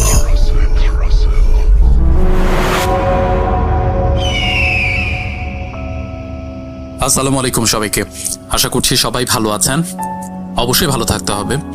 ভূত.com-এ যারা আছেন তারা অবশ্যই সবাই ভালো থাকবেন, কারণ আমরা সবাই ভালোর দলে। আর ভূত.com-এর যে প্রধান যে প্রাণ রাসেল ভাই, তিনিও সবসময় ভালোর দলে থাকেন। সুতরাং আমাদের সবাইকেই ভালো দলে থাকতে হবে। আজকে আমি আপনাদের সাথে যে ঘটনাটা শেয়ার করব, সেই ঘটনাটা আমি আমার ব্যক্তিগত যে গাড়ি চালক, অর্থাৎ আমার যে ড্রাইভার আছে, আমি আমার ড্রাইভারের কাছ থেকে এই ঘটনাটা শুনেছি। আমার ড্রাইভারের নাম হচ্ছে বিল্লাল। বেশ কয়েকদিন আগে আমি ওর কাছ থেকে ঘটনাটা শুনি, তারপর আমি ঘটনাটা কিছুটা যাচাই বাছাই করার চেষ্টা করি। অবশেষে আজকে আপনাদেরকে শোনানোর জন্য রেকর্ড করতে বসলাম। ঘটনাটি ঘটেছিল 2012 সালের দিকে। তখন নভেম্বরের শেষের দিকে, কিছুটা শীত শীত ভাব। ও তখন মানে আমার যে ড্রাইভার, সে তখন পিক আপ চালাতো। তা ওর কাছে একটা রিকোয়েস্ট আসে যে একটা লাশ নিয়ে যেতে হবে শেরপুরের একটা গ্রামে, ওখানে লাশ নিয়ে যেতে হবে। তো দামাদামি করার পরে ও ওই জায়গায় চলে যায়, লাশ নেওয়ার জন্য চলে যায় জায়গাটাতে। টঙ্গীর দিকটায় থেকে আর কি লাশটা নিতে হবে। তা ওখানে সে যায়, যাওয়ার পরে সে জানতে পারে যে লাশটি একটা আত্মহত্যার লাশ, অর্থাৎ গলায় ফাঁসি দিয়ে একজন লোক মারা গিয়েছে, মধ্যবয়স্ক। তাকে নিয়ে আর কি যেতে হবে। তো লোকটি এখানে একাই থাকতো। তার গার্মেন্টসে চাকরি করতো, তা ওখান থেকে ঠিকানা সব কিছু বলে এবং তার বিলটা পরিশোধ করে তার সাথে কাউকে দেয়া হয় না, তাকে বলা হয় যে ওই জায়গায় দিয়ে আসতে হবে। এতে সে আসলে কিছুটা ইনসিকিউর ফিল করে, সে বলে যে না আসলে এভাবে আমার পক্ষে সম্ভব না এভাবে নেয়া।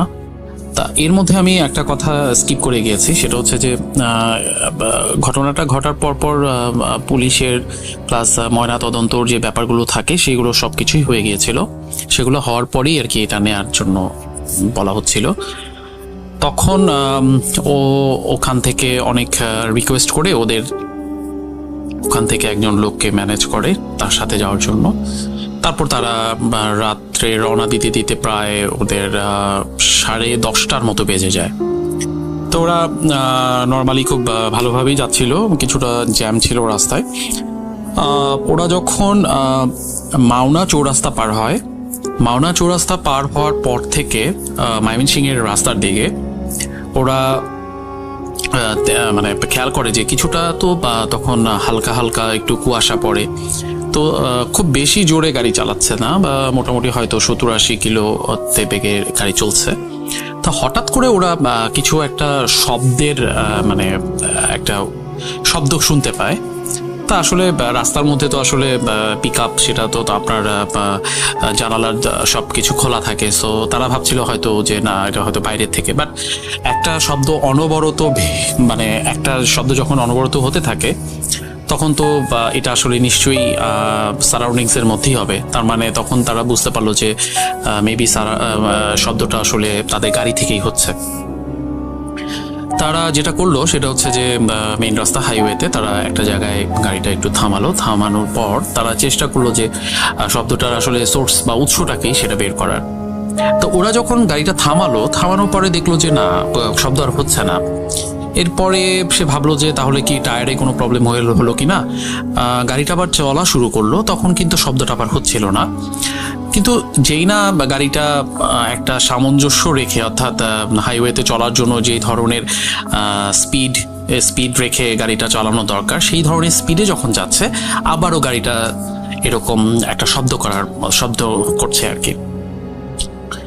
তা ও ভাবলো যে তাহলে এমনিতেই ওর আগেও কিছু এক্সপিরিয়েন্স হয়েছিল যে সমস্ত মানে এই ধরনের লাশ নিয়ে গেলে বিভিন্ন ধরনের সমস্যা সে আগেও এক্সপিরিয়েন্স তার ছিল, সেজন্য সে তেমন একটা আমলে নেয় নাই। তা তার মধ্যে এটা ছিল আবার একটা অপমৃত্যু।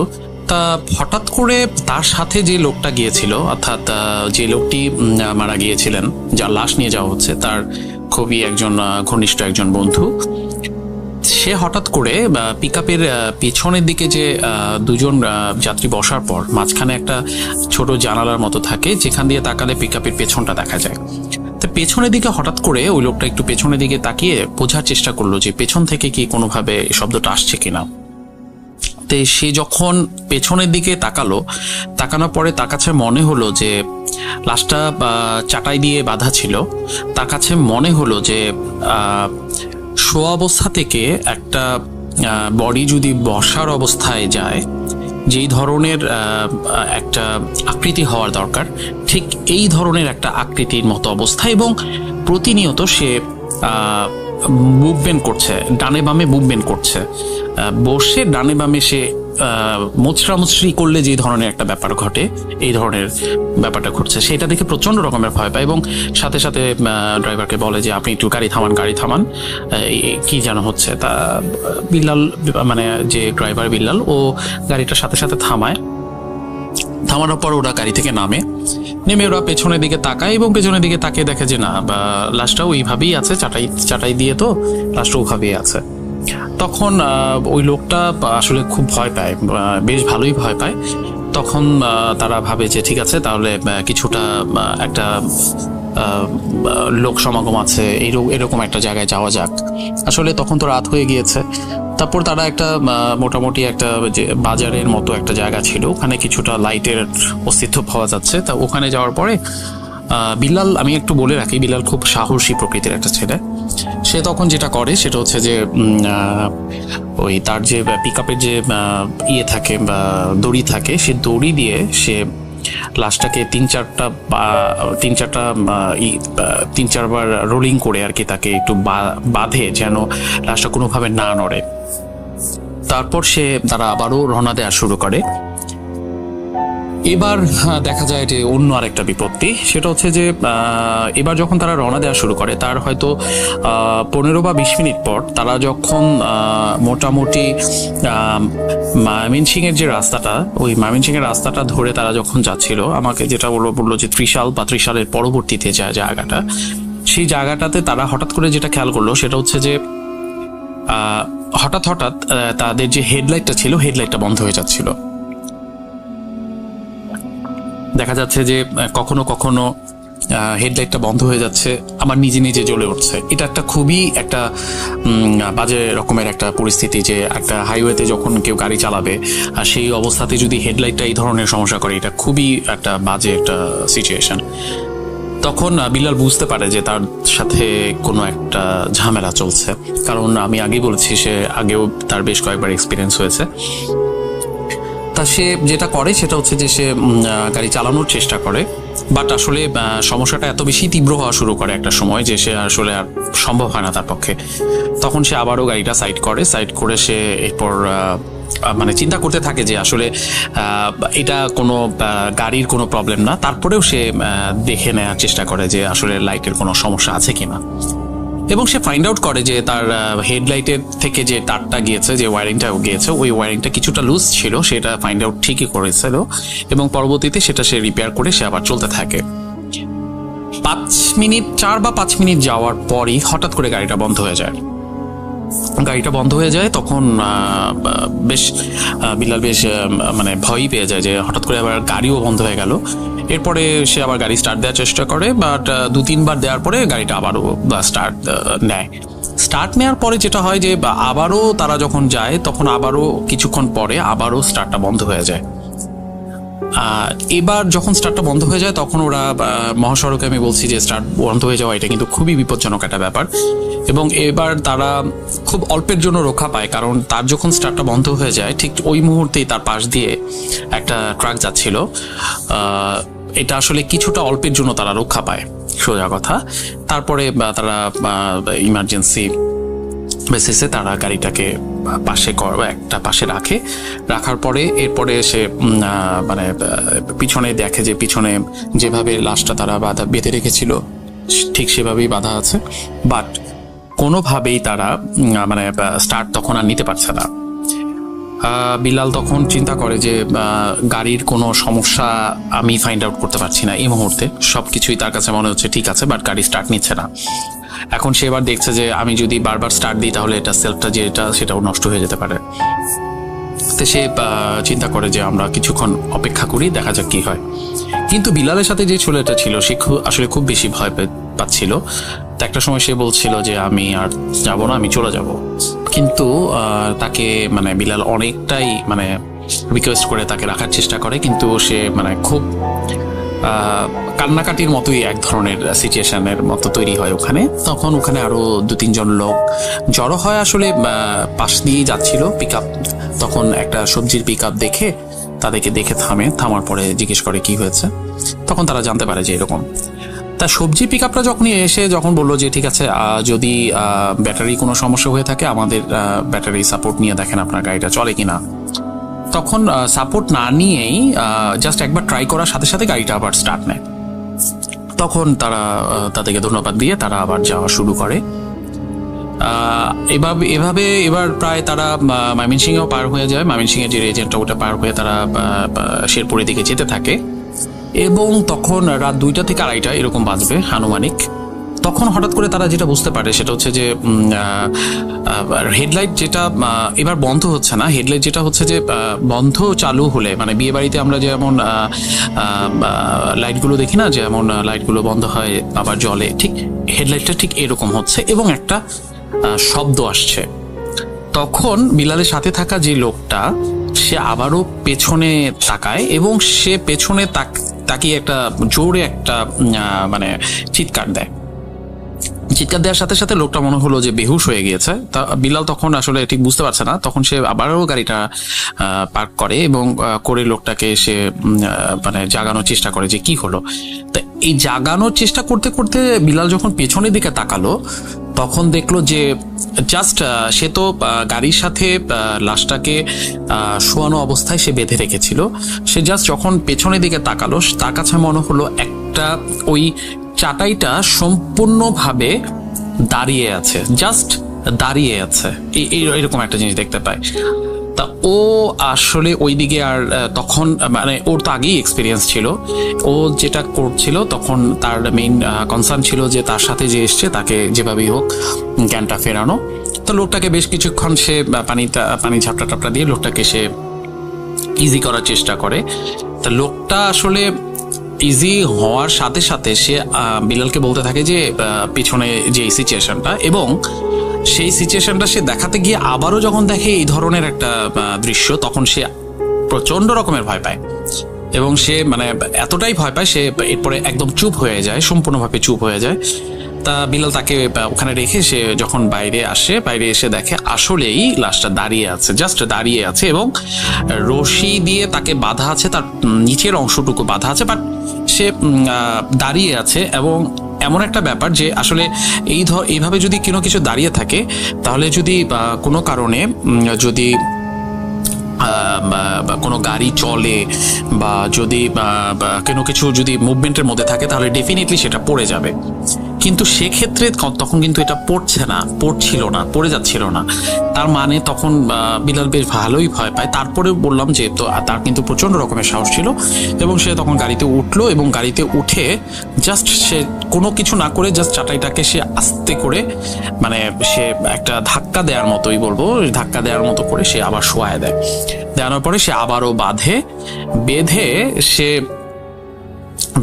হন্তদন্ত হয়ে সে চারপাশে সে খোঁজার চেষ্টা করে কিছু একটা।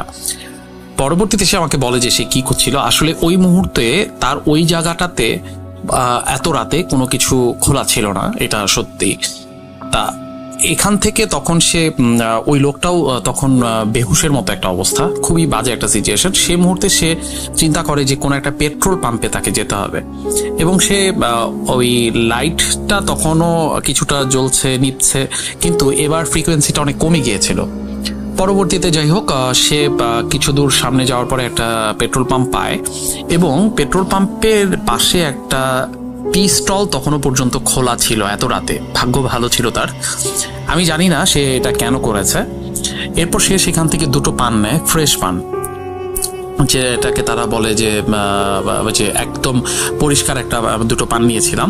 দুটো পান নিয়ে সেই দুটো পান সে গাড়িতে রাখে এবং রেখে সে পরবর্তীতে বাকি পথটা সে অতিক্রম করে এবং মোটামুটি 4:30টার দিকে গিয়ে তারা তাদের যে ডেস্টিনেশন ছিল শেরপুরে ওখানে গিয়ে তারা পৌঁছায় এবং পান নেওয়ার পরে তাদের সাথে আর কোনো ধরনের ঘটনা ঘটেনি।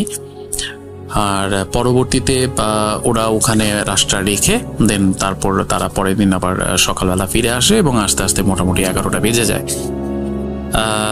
যে লোকটা তার সাথে গিয়েছিল বিলাল পরবর্তীতে তার খোঁজ নিয়েছিল, লোকটা প্রচন্ড অসুস্থ হয়ে গিয়েছিল, তার প্রচন্ড জ্বর ছিল, 2-3 দিন জ্বর ছিল, তারপরে সে আবার আস্তে আস্তে ঠিক হয়ে গেছে।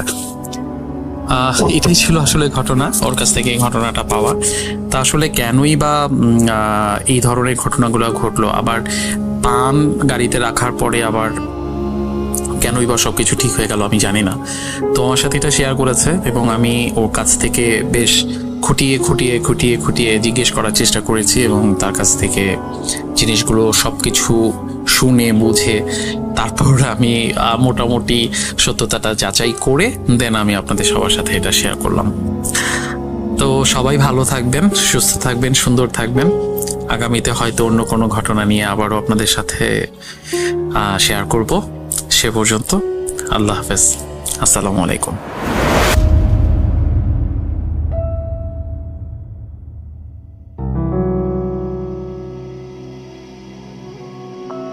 আপনাদের সবাইকে অনেক অনেক ধন্যবাদ এতক্ষণ পর্যন্ত আমাদের সাথে থাকার জন্য। অনেক অনেক শুভকামনা রইল। সব সময় এই ইউটিউব চ্যানেলটি সম্পর্কে আপডেট পেতে আমাদের ইউটিউব চ্যানেলটিকে সাবস্ক্রাইব করুন। আশা করছি আমরা একসাথে অনেকটা পথ হাঁটব। আজকের মতো এখানে জানিয়ে বিদায় নিচ্ছি। সবাই ভালো থাকুন, সুস্থ থাকুন, মোস্ট ইম্পর্টেন্টলি ভূত.com-এর সাথে থাকুন। আল্লাহ হাফেজ।